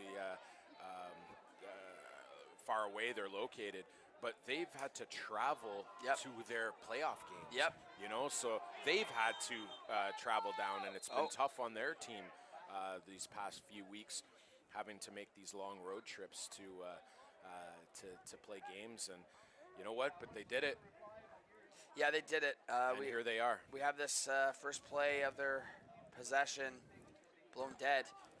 Luckily for them, their first round was against Sudbury, which is one of the teams where it's not pack up everything and leave for 30 hours. But yes, no, going on the road in any respect. And then they had to travel to Scarborough in that second game, which that's definitely a hike for them. So, all right, now we're ready for a replay of this first down.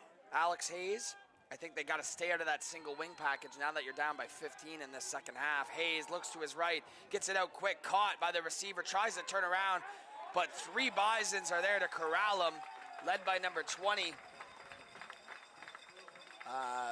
Connor Westra.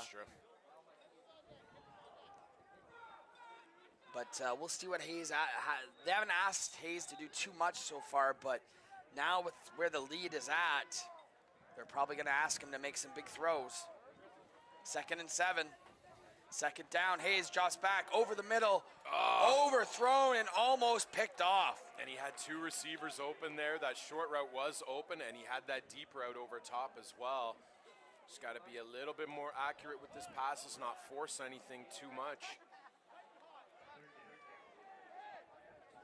Yeah, and it's tough whenever Sioux is definitely a team where they like to be in control of that scoreboard with their running game with Guzzetti and the single wing package. So not having your quarterback who's been the signal caller for 3 years and being down 15 here early in the second half, we're going to see what they're made of. Another thing to note, Devin, on this SaberCats team, you know, head coach Jamie Antonello, He's made it known this is going to be his last season with the SaberCats. He's going to be taking the offensive coordinator job for the CJFL program that they have there. So you know darn well this team wants to win it for Coach today, right? That's a great point. Great caveat there, Mike. Another nice punt there by the punter.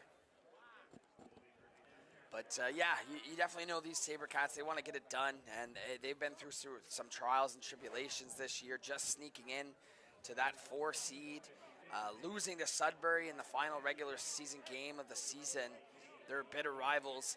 They get to revenge that, and they really put it to them in that quarterfinal game, and then they play in an absolute shootout against the Scarborough Thunder. I believe that score was somewhere in the neighborhood of 41-36, so... They're here now. We know they can put up points. They can definitely put up points, but without their starting quarterback, everything changes. That's it. But here we go. Sioux stacking the box here. Bisons come out in that I form once again. They're going to fake it to Solomon. One-on-one coverage up One-on-one the top. coverage. Sagom Syed.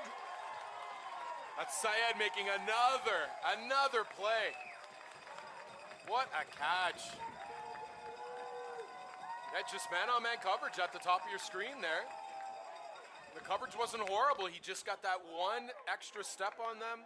What a throw by Dowling just to make sure that the ball is positioned where his receiver could catch it. Not overthrown, not underthrown, just an absolute perfect pass there. Unbelievable what we've seen out of the quarterback play, and Brady Dowling. I mean, hey, this offense has not skipped a beat without Spangenberger these last several weeks. Another handoff to Deacon Solomon. A great cut from Solomon, and he's still going. First down and more. This Bisons team now, you can feel that they have Sioux on the ropes. Yeah, I'll take a 14-yard run up the middle on first down anytime. That's right. I'll also take Zagam Syed on my team anytime, and Deacon Solomon, Ballers. for that matter. Yep.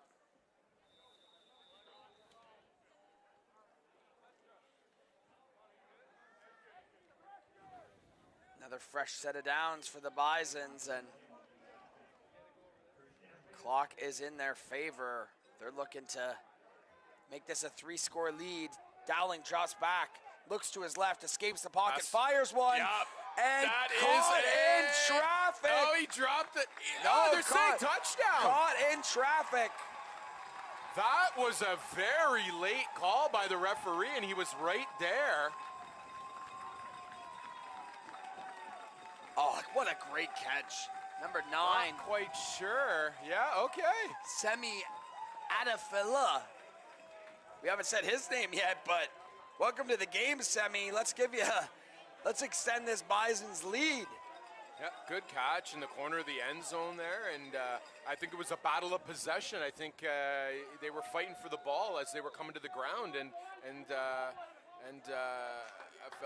Adafela just wanted it more. Kevin just wanted it more and took it right out of the hands, and that's a touchdown.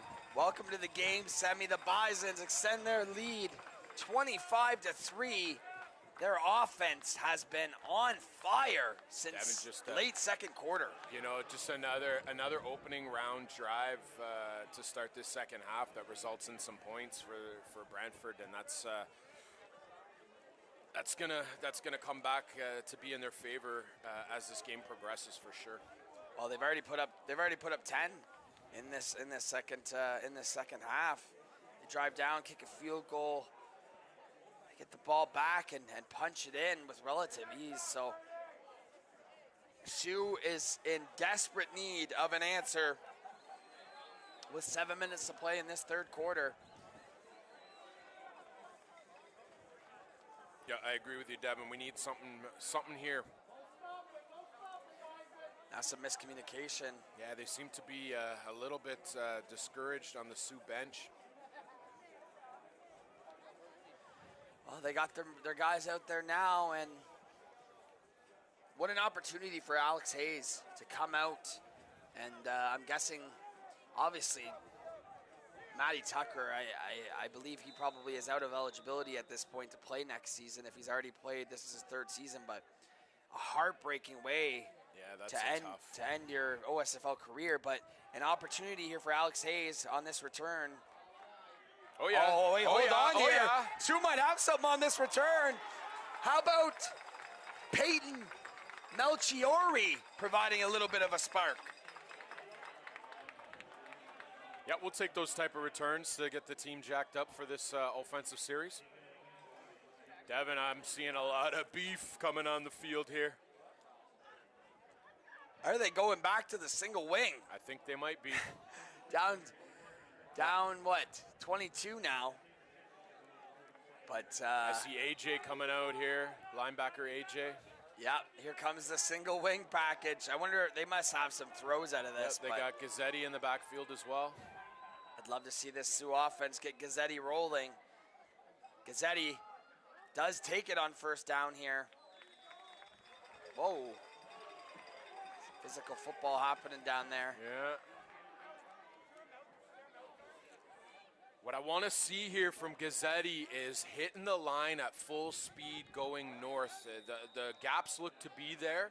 I just, on that last play, he kind of made some unnecessary juke moves, which stops his momentum from going forward.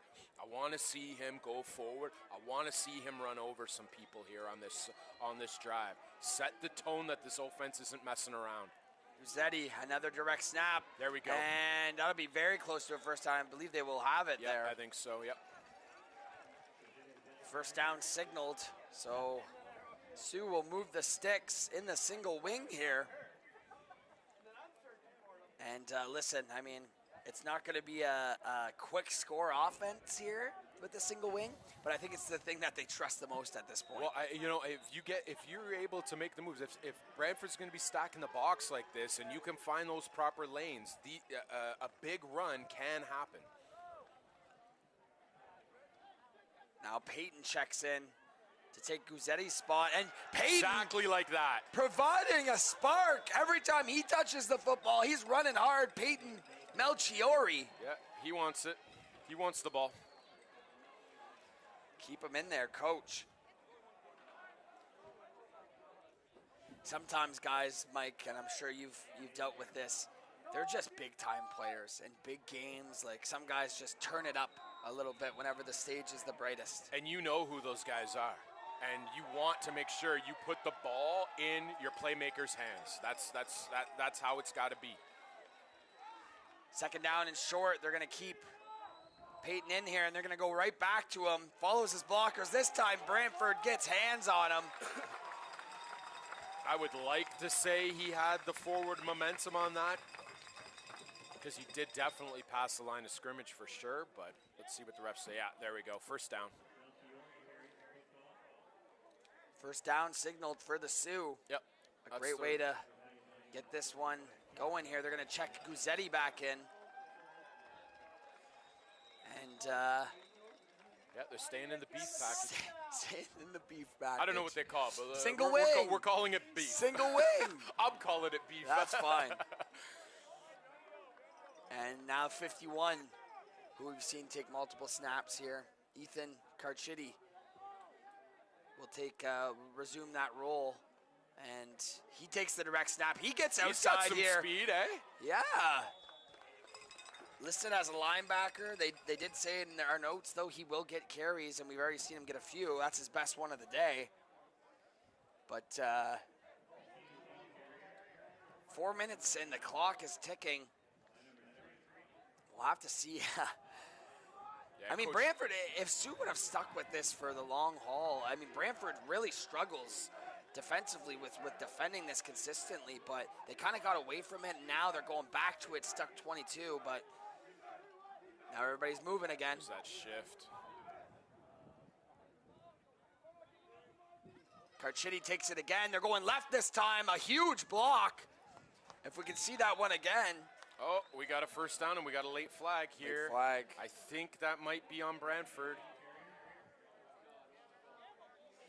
You know, going back to Carchetti, the coaches speak very, very highly of him as a linebacker. Great instincts, student of the game, but they also made mention he's their second leading touchdown scorer. You know, which makes sense. Yeah. Because this is clearly a goal line formation Yes. and a short yardage formation. So, you know, I bet you he has something along the lines of, you know, 15 carries for 50 yards and 5 touchdowns Yeah, or 10 right, touchdowns, right. you know? So that penalty was against Brantford. It was, yeah. And now the Sioux are in business. Another new ball carrier checks in. This is number 4 again. That's Decaden Gauthier. yeah, Decaden Gauthier. Another linebacker. I've never seen a roster sheet filled with so many linebackers, listed linebackers who get carries. Well, I'm a linebacker coach by nature, by trade, and that makes me very happy to see a running back stable include 2 or 3 or 4 linebackers.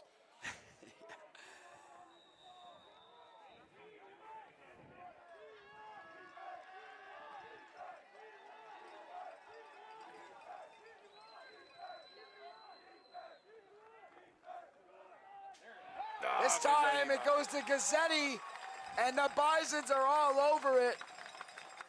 Yeah, that was a tough play on second down. That's going to bring up 3rd and long.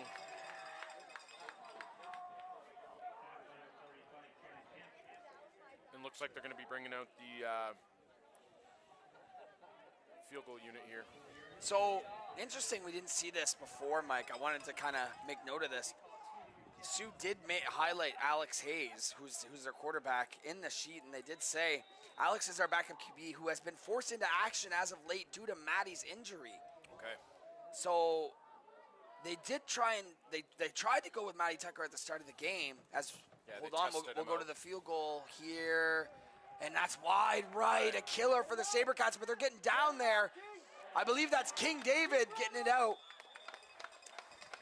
And that's a tough break. But yeah, so they knew ahead of time that obviously Matty Tucker has a lingering injury, or maybe they just wanted to get him a snap just to say he played. I'm not sure, but yeah, you know, he thought maybe he was, 65% ready to go, but, you know, at the quarterback position, a 65% health is not ideal, right? You want him to be as healthy as possible, and they probably tried to get him into the action. He didn't feel like he could, which is a shame because, you know, the coaches speak so highly of his mobility as well and running the ball. And, you know, if he can't perform at the highest level, then it's going to be tough for him to make an impact on this game. So that's likely why we haven't seen him back in. Heartbreaking to see, but Sioux misses the kick, and the Bisons will take over. Once again here, a minute to play in this third quarter. Low snap, tries to get it out, and he does. Grant Matheson there was there to clean it up. Yeah, that might even. Well, they're giving him some forward progress on that. Yeah, But that was great. Yard or two. Great man coverage there, especially by the linebacking crew. Number 99, Matheson, is right there for that.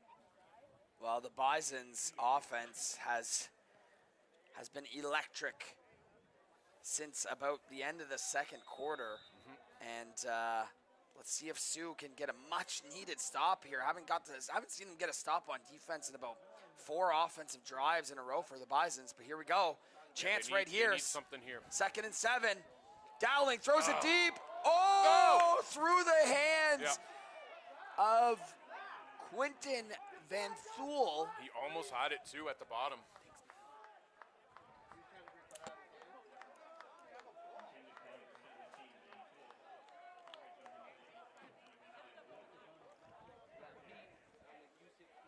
Yep. It was a bit of a high pass, but he almost brought it in. So that's just what the doctor ordered for the SaberCats. They're going to get a chance to get the ball right back here. And I'm going back to this, what our coaches told us here, Mike. Be on the lookout for some trick plays and us pulling out all the stops. At this point, we're about to be in the fourth quarter. I want to see everything from Sioux. I think they're at that point where all the stops need to be put out. There's no doubt. Harrison gets the punt away. Short punt, returnable for Gozzetti. Gozzetti finally corrals it. Gozzetti, Bisons are right there to clean it up. Great. The Bisons have been keying in on Gozzetti all game long. Yeah, great downfield coverage on that punt by the punting team.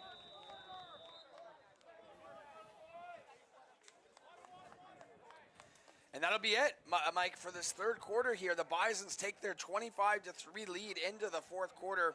We will see Sioux on offense But the Bisons have really got a stranglehold on this game now, and we're going to have to see some heroics from Sioux, which they already knew when they talked to us pregame. They're ready to pull out all the stops. Yeah, and I think now's the time to do it.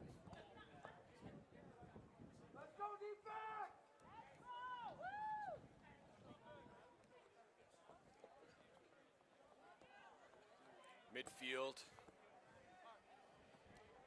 Change of direction. Let's see some of that trickery. Scan that QR code on your screen right now. We are just hours away from revealing the winner, doing the draw of this year's Football Ontario Mega Raffle. 105,000 currently in that pot. Devin, they're back to their spread there. Yeah, they're going to go back to Hayes. Empty backfield, looking for the screen once again.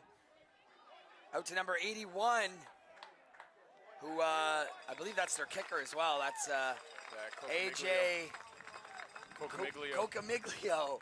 That's right, Cocamiglio. I gotta put that in the vault, Mike. Yeah, he's a big dude, big body receiver, inside slot receiver. Actually lost yards there, Mike. So second down and about 11. Yeah. I would say 3 down territory here for the SaberCats. Hayes rolling to his right, looking, surveying. He's going to take it. What a hit by big number 50 of the Bisons, Kieran Luscombe. Yeah, Luscombe just read that right off the bat. Just beelined it right for the quarterback. What a play by that linebacker. What a play. And now Great read. The SaberCats, I mean, they're keeping the offense on the field, they but long way to go. Yep, that was about a 2-yard loss on that one. What do you got for us, Alex Hayes? Snap, goes to Hayes, and they're going to throw a swing pass to Gazzetti here.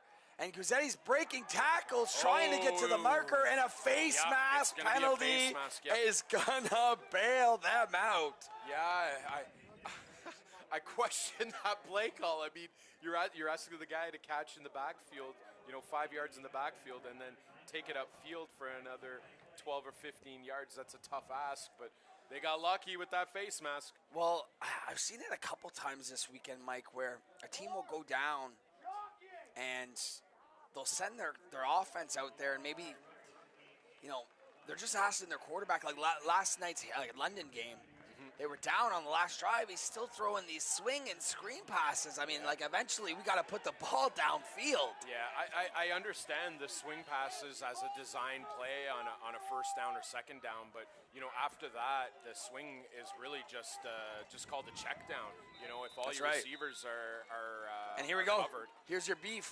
Yeah, here's the beef. Your beef comes back out, and Carchidi again is the one on the ball carrier there.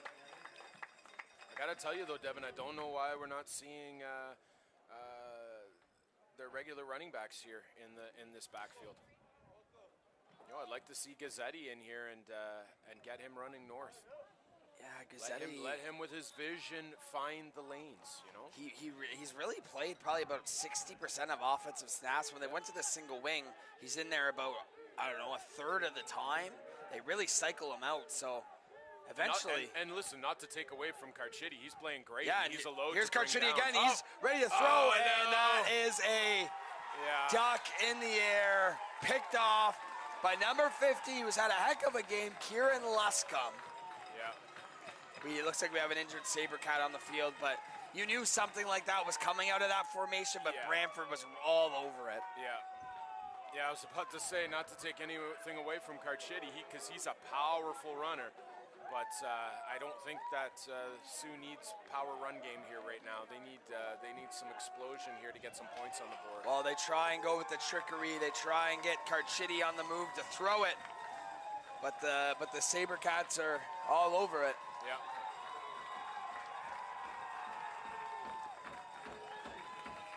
Bisons take over, and you can hear the loud Bisons faithful, Bisons country coming out to Kingston and making an impact. But here we go, a run to Sam Caven here, breaking tacklers. I tell you what, all things considered, I feel like Sioux's defense has done a pretty good job here. The Bisons score about 50 points a game. That's what they average this season. But obviously not having Tucker, Gazzetti for some reason not playing as much, probably because he's looking forward to a university career. But it's been tough for the SaberCats today.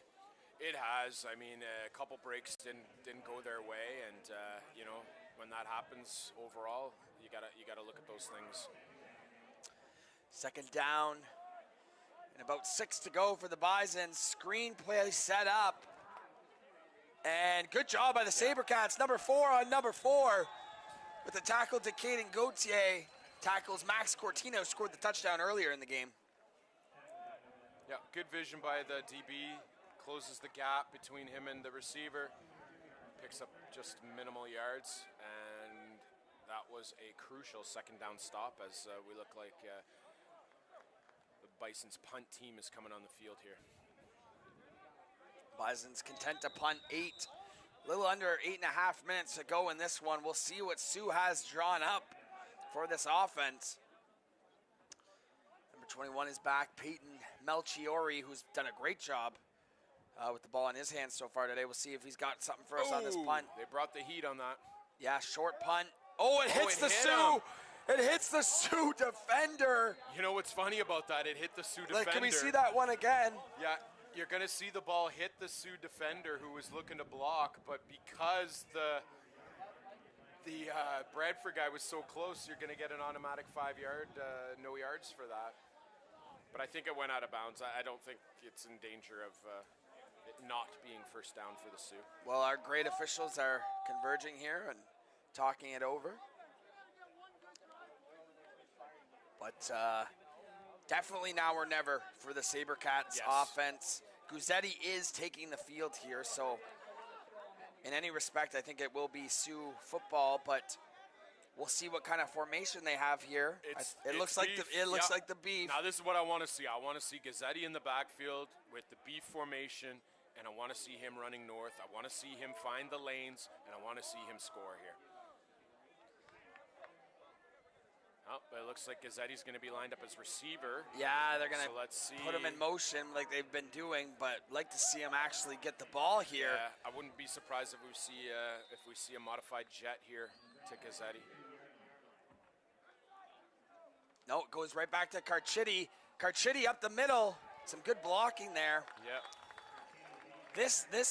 This formation and these plays are at their best where you are going north and south, where you're going right up the middle, following the blocks. Like I said earlier, Cachetti's a great power back here, but, you know, I have no doubt he's a devastating blocker. I really want to see Gazzetti in the backfield here. Like with Carchidi leading the way. Yeah, we got a Bison's player down on the field. Can't really make out the number, but while we have you, make sure you scan that QR code on your screen right now. If you love NFL trivia, if you love the NFL and you want to play and win cash while doing it, scan that QR code to learn more and join our weekly NFL trivia membership. Beautiful day here at Richardson Memorial, the best day of the weekend as far as temperature was.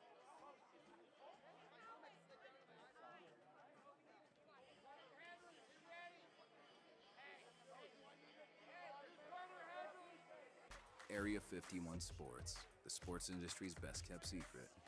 Visit area51sports.ca today.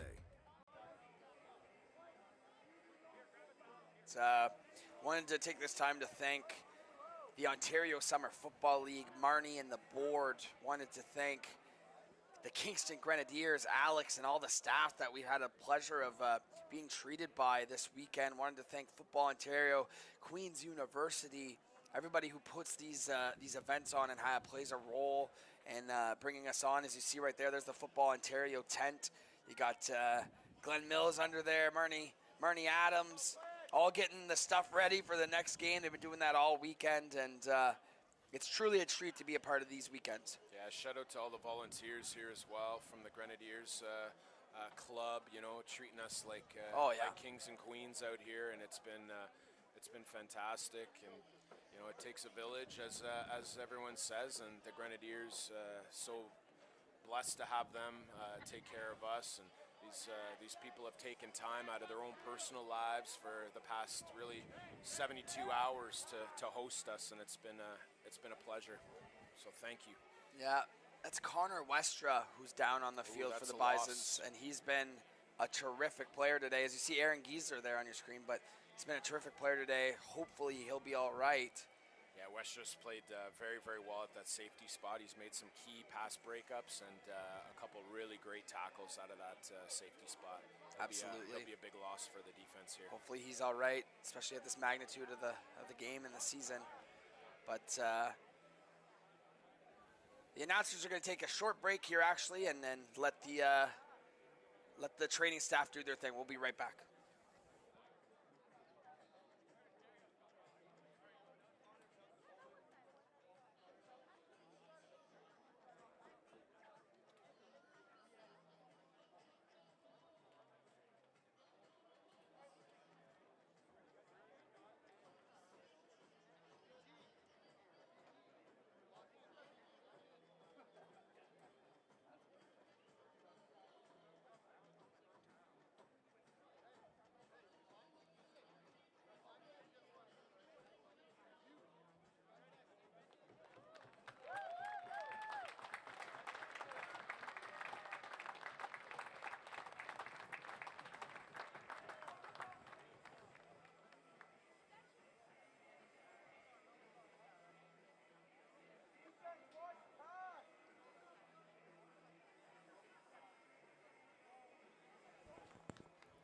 All right, looks like Westra be okay, getting assisted off the field by the Bison's training staff. Like you said, huge loss. Hopefully he'll be okay. Yeah, he looks, I hate seeing that. He looks a little bit out of it. I'm no doctor by any means, but he looks slow coming off. I really, really hope he'll be all right, and hope it's not a head injury. Physical game that we love, and sometimes can be taxing on the body, no doubt. But here we go. We got the beef package back out for the SaberCats. Second down and short. Well, second down and about 3 or 4 to go here. And the snap goes to Gauthier, it looks like. Gauthier with nowhere to go. This Bison's defense fired up. Yeah, Devin, I'm still, where is Gazzetti? Well, here he is right here. He's been their most effective runner here. And well, if we go look right here, Mike, I mean, Guzzetti is heading to the Windsor Lancers in the fall, so maybe he's on the field. Yeah, he is right here. Third down and 4 to go. Here comes Guzzetti right here on the reverse, trying to get outside. Nathan Guzzetti, he has the angle. Here goes Nathan Guzzetti, and he will pick up the first down. And now you know why I'm calling his name. For it. Yeah, that was the jet that they ran a few times, a little toss back there. Didn't fool the D-line initially, but Guzzetti is just he's just an athlete, man. He gets north and south, and he picked up that first down, and that's going to be crucial here. How about this, Mike? One of the Sioux players here, Mitch Komusar, heading to the Ottawa Gee-Gees. Ottawa Gee-Gees, good in for the him. fall. Hometown Gee-Gees there, so. Oh, we got a flag. That's a long way from Sioux. Very long way. Good 10.5-hour drive, if I'm not mistaken. 10-hour drive. Procedure call. But I tell you this, procedure, that's tough. We got first and 15 now, but tell you what, Guzzetti, Windsor's got to be happy to get that guy in their building. Oh, absolutely. Here we go. Looks like Carchidi takes the direct snap again. Battling forward, Bisons go low and get him down. Led by 29, Samuel Omari. Yeah, Omari came up from his corner spot. That's the thing about this style of offense. Your corners and your halfbacks have no choice but to move in a little tight, and they also they effectively become part of the linebacking crew here to help with the tackles. Yep. Second down. Another direct snap. This one to Gauthier, but the Bisons they're sniffing this formation out, and they're gonna keep Gazzetti on the. Oh no, Gazzetti's right there. He's already been on. But they're going to go to their offense here because I see Alex Hayes coming back out. They're more pro-style offense. Yeah, they need 12 yards here, and I think Brantford has figured out the beef. Yeah, and here's Hayes. They're going to roll him right. Let's see if he lets one go. He does. Yeah. And a nice completion to number 14. It's hard to see where he is at the marker. He got the spot. That's a first down. Yep. So here we go, Mike. Probably the best pass we've seen from Hayes all day. Yeah, great route by Romano to come back to the ball as his quarterback rolled out and made a good catch. Yeah, AJ Romano.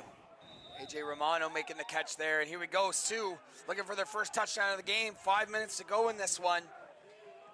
Alex Hayes drops back to his right, looks for Guzzetti. Guzzetti catches it, trying to get some yak. He will. Fights off a tackler. Yeah, maybe picks up about 2 or 3.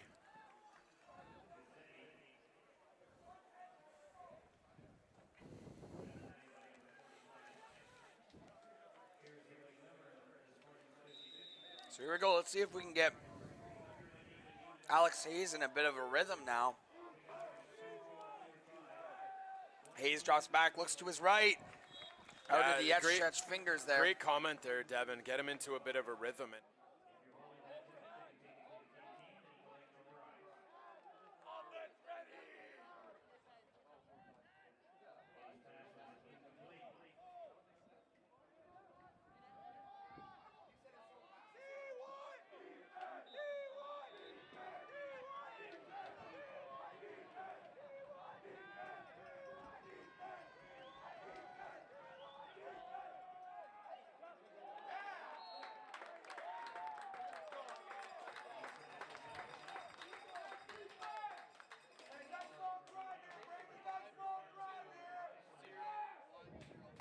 Now the Bisons are just under 5 minutes away from getting to take that trophy home for the second year in a row.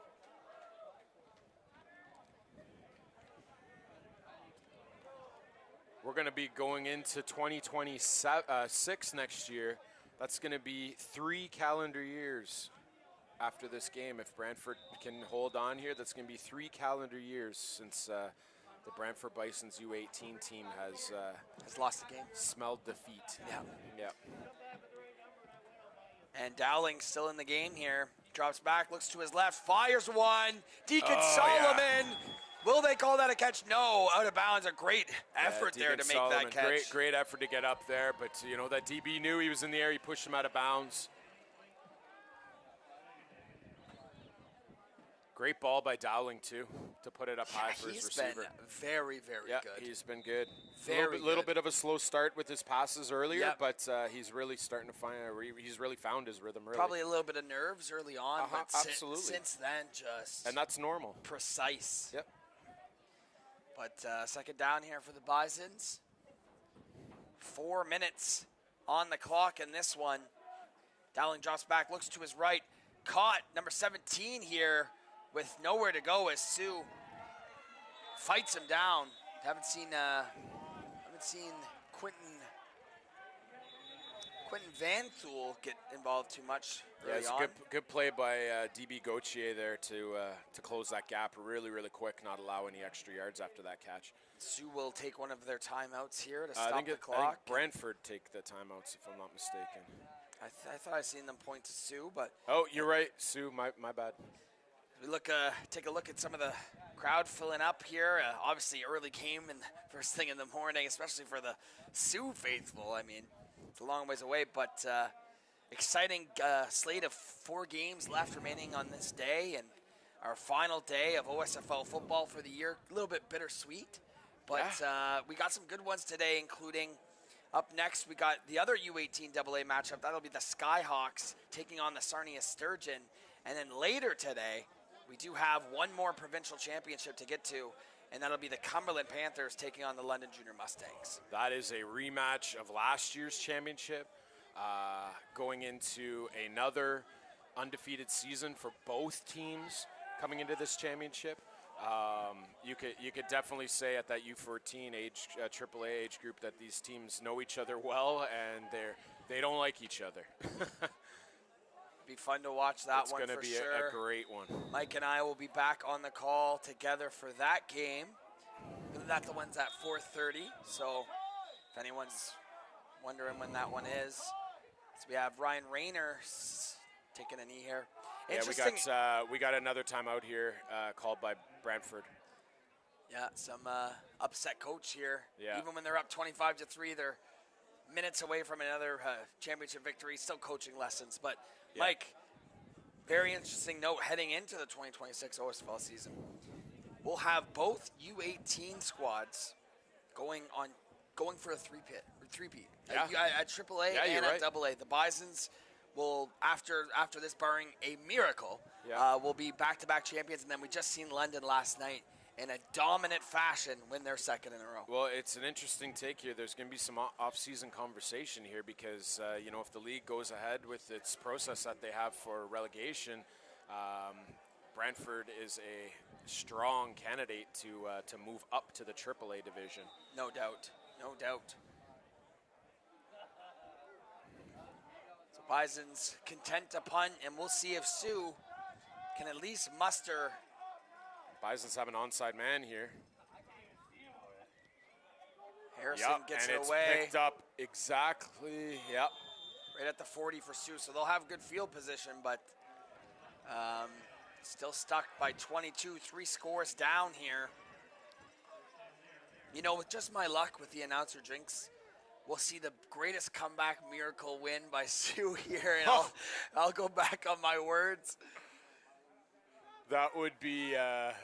You emphasize the word greatest. That would be the greatest. That'd be great. I would not Almost be a miracle. I would not be able to call any more games today because my voice would be gone. Yeah, exactly. So, Hayes back out there with Guzzetti in the backfield.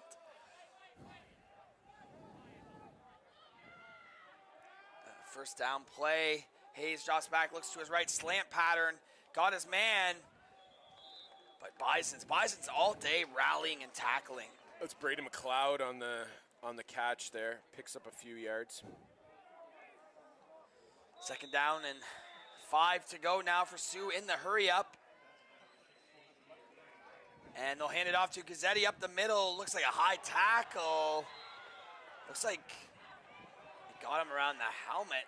Might have missed it. He was kind of hidden between his big offensive line there. Yeah, and I'm looking over at the Sioux sidelines and their fans, and they wanted a call there. But you have to understand it's a tough call to make when you have a shifty running back that's juking and diving and going this way, going up and down. Sometimes the linebackers don't intentionally mean to do Third that, and short but it can here, happen. Mike. And they'll have enough. Yeah, the first down.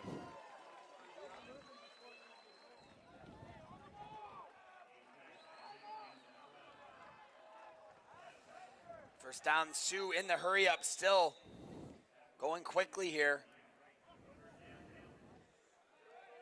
Little screen bubble. Oh, he had lots of field to move.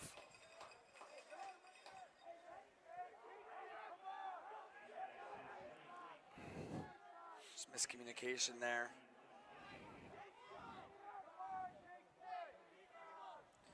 Got some chippiness there going down on the field. Yeah. Sioux not going away without a fight. Yeah, See, the language is strong down there. Drayden Brock getting into it. Oh, the yeah. Bisons Yeah. early. Yeah. Wanted to get after him there. I looked like they were sending a halfback blitz there. Yeah, 32 was eager. That's Yep. Yuvraj Bangu. It's not all the time that a coach calls a halfback blitz, so I don't necessarily blame him for that. He was definitely excited when his name was called.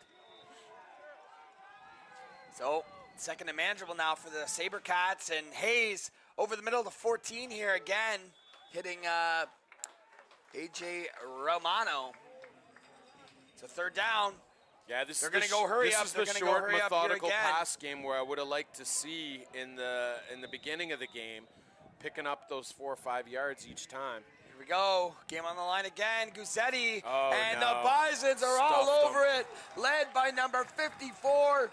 That's Jamal Bakar.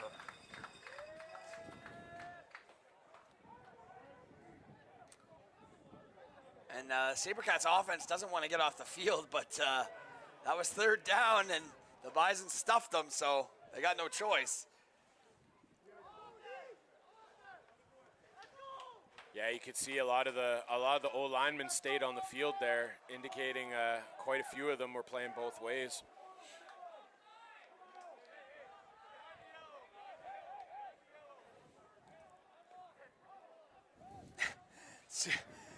Sioux's offense does not want to get off the field here, Yeah, Mike. I'm not sure what's They might have the to line up. They holdup might have to is line up here. Alex Hayes at defensive tackle soon if they don't get off the field. How about Andre Thompson last night? Yeah, he put on a little bit of a show there as well. You know, I played some defensive tackle in my day. No coach ever said, "Hey, you should go out there and play quarterback." Never. Too. And that I've breaks coached my heart. And I've coached a lot of defensive linemen, and I've never asked a defensive lineman Yeah, to be what's my quarterback. that about? either. You tell me I'm not as athletic as Andre Thompson. Yeah, What's going on exactly. here? No, what a versatile player he'll be at the next level for anybody who picks him up. Well, he's going to Western. Western, I mean, obviously. obviously. Right? I mean, Yeah, I should have known. Sorry. they're not letting him escape that city. No, that's you know a what good I mean? call. Good call. But Sioux's offense Yeah, this is still on the field. Alex Hayes and Nathan Guzzetti do not want to leave. Yeah, but, I'm not sure what the holdup was there. But Bisons come back out on offense. And Dowling gives it to Sam Caven. That looks like, again, I'll tell you what, against the run, Sioux has been very, very good. But the Bison's pass catchers are just too talented. Yeah, not a lot of explosive plays, just some really good plays at key times have really helped the Bison's offense here. You know, we haven't seen any big long runs or big long passes or deep passes. You know, just certain things. Well, the one, the one. That was more of a catch and run, but yeah, you know what I mean. Like there hasn't been crazy plays. You know, they've just been methodical about their play calling, and it's worked. And they're obviously going to keep it on the ground here still, and Cavan does a great job. That'll be enough for another first down. Under 2 minutes to play here in this game. The Bisons can smell that back-to-back championship victory. Super impressive, their seasons here. And, you know, even in the playoffs, none of their games were really that close. This was probably the closest one, and for about one quarter it was close, and then they pulled away. And just a very, very impressive season. 2 seasons for the Bisons as they get another handoff to Caven here. Sioux able to swallow them up. And congratulations to the Sioux as well, winning the provincial championship 3 years ago, or 2 years ago, I should say. Then last year, losing to this very Bisons team, I believe, in either the semis or the quarters. And then this year, again, making it there and losing to the Bisons. So I tell you what, next year, Sioux is going to be circling Brantford on their schedule, or at least in the playoffs if they get absolutely, there. Absolutely. Devin, I wanted to highlight a player I've been really impressed with watching here today. That's been number 50, Aiden Wanch, off the weak side edge for the SaberCats. He's a great frame. He's holding his own well in there, making some key tackles. Ooh! How about Sam Caven? He doesn't want this game to go on any longer. No, he doesn't. Sorry, and back to Wanch. He's been disruptive in his pass rush, and Devin, he's only a rookie. He's only a rookie. He's got a bright future here, and you sports coaches should definitely be looking at him on, on their that's radar. Very impressive. I know Sioux's JV team and their program is very, very good as well. Yep. So Yep. It makes sense that rookies can come up and succeed early on. Yep. But another fresh set of downs, and we are just seconds away from the Bisons hosting the trophy once again. And how about Sam Caven? He wants to pad that stat line a little bit. Yep. Oh, man. Come on. All right. That was absolutely unnecessary by a Brantford player. Just hit someone in the back of the head. Absolutely unnecessary for a championship team here.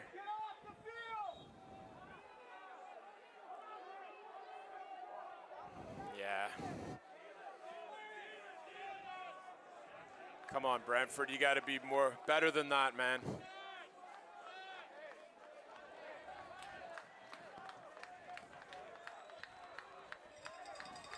Yeah, we'll let the officials do the talking down there, but emotions always high. Yeah, in a emotions are championship high, game. especially with this team. But I mean, you're 42 seconds away here from victory, and it's a pretty decisive victory. There's no need for that type of nonsense here in this at the end of this game.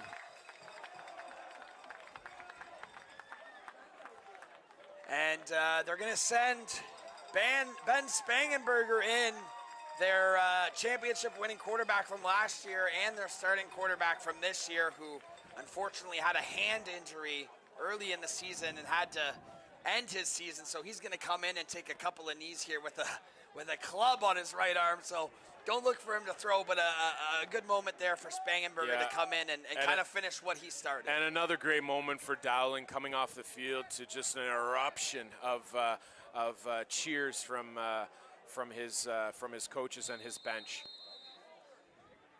Oh, it looks like the referees have called the game. They're just going to call it and get rid of it here. So Spangenberger gets to touch the field for a little bit, but congratulations to the U18 AA Sandy Ruckstuhl champions, back-to-back Brantford Bisons. A nice ring to it, and a great season once again for the Bisons faithful and Bisons country. Before we get to Darren Stevenson at field level, congratulate both these teams. You see some of the heartbreak there on the far side of the field. The Sioux SaberCat player sitting there with his hands in his arms. Obviously a heartbreaking moment, and his teammate goes over there to console him. But hats off to both these programs, two of the best AA programs we have in the entire Ontario Summer Football League. Kind of a budding rivalry now in this league. Two of the better teams at this age group for a while. And congratulations to the Brantford Bisons. Congratulations to Sioux. And they're going to be looking for a three-peat next year, Mike. Oh, I have no doubt. They're going to be, and deservedly so. They're the reigning champs. They Brantford Bisons have been our number one on our power rankings every single week this season. And, they capped it off with this championship win. And I can guarantee you, Devin, they will be number one starting in week one in 2026. Absolutely. Well, thank you for watching this game. We will head down to field level where Darren Stevenson is standing with Connor Westra of the Brantford Bisons.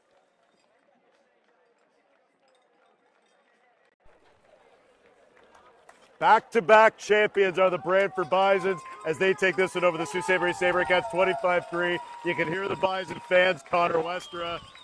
What does this mean to you in this group? It means everything. I started at the bottom this year, the depth charts. We were working hard. We were called down because Ben Speckenberger, our actual quarterback, got injured. So we were down. We were worried we weren't going to be good. Brady Dowling had a huge step up on this offense, and he became a huge impact and just balled out. And we got here and we won the chip for all these guys, for our final guys. It's amazing how quickly things can change in a 2-minute span. You guys are down 3-1 in the second quarter, bit of a slow start. The next thing you know, Connor Westra's got a pick. Max Cortina's running down here. He's got a touchdown. Zagam Syed, huge play over here. Boom, Sam Cavins in the end zone. How did this all come together in that 2-minute span so quickly? Heart, hustle, right? Yeah, and the momentum, in that pick, the momentum gets moved so fast. We'll just see on that play when you got that pick. Huge turning point. Yeah, oh yeah, huge turning point. It was amazing. It feels so good. Let's go get the trophy and the banner. That is Connor Westra, a U18 champion as the Brantford Bisons go back-to-back here at Richardson Stadium in Kingston. They're pointing their fingers. They want their rings. We're going to send it back up to you guys. Brantford wins it by a final score of 25-3.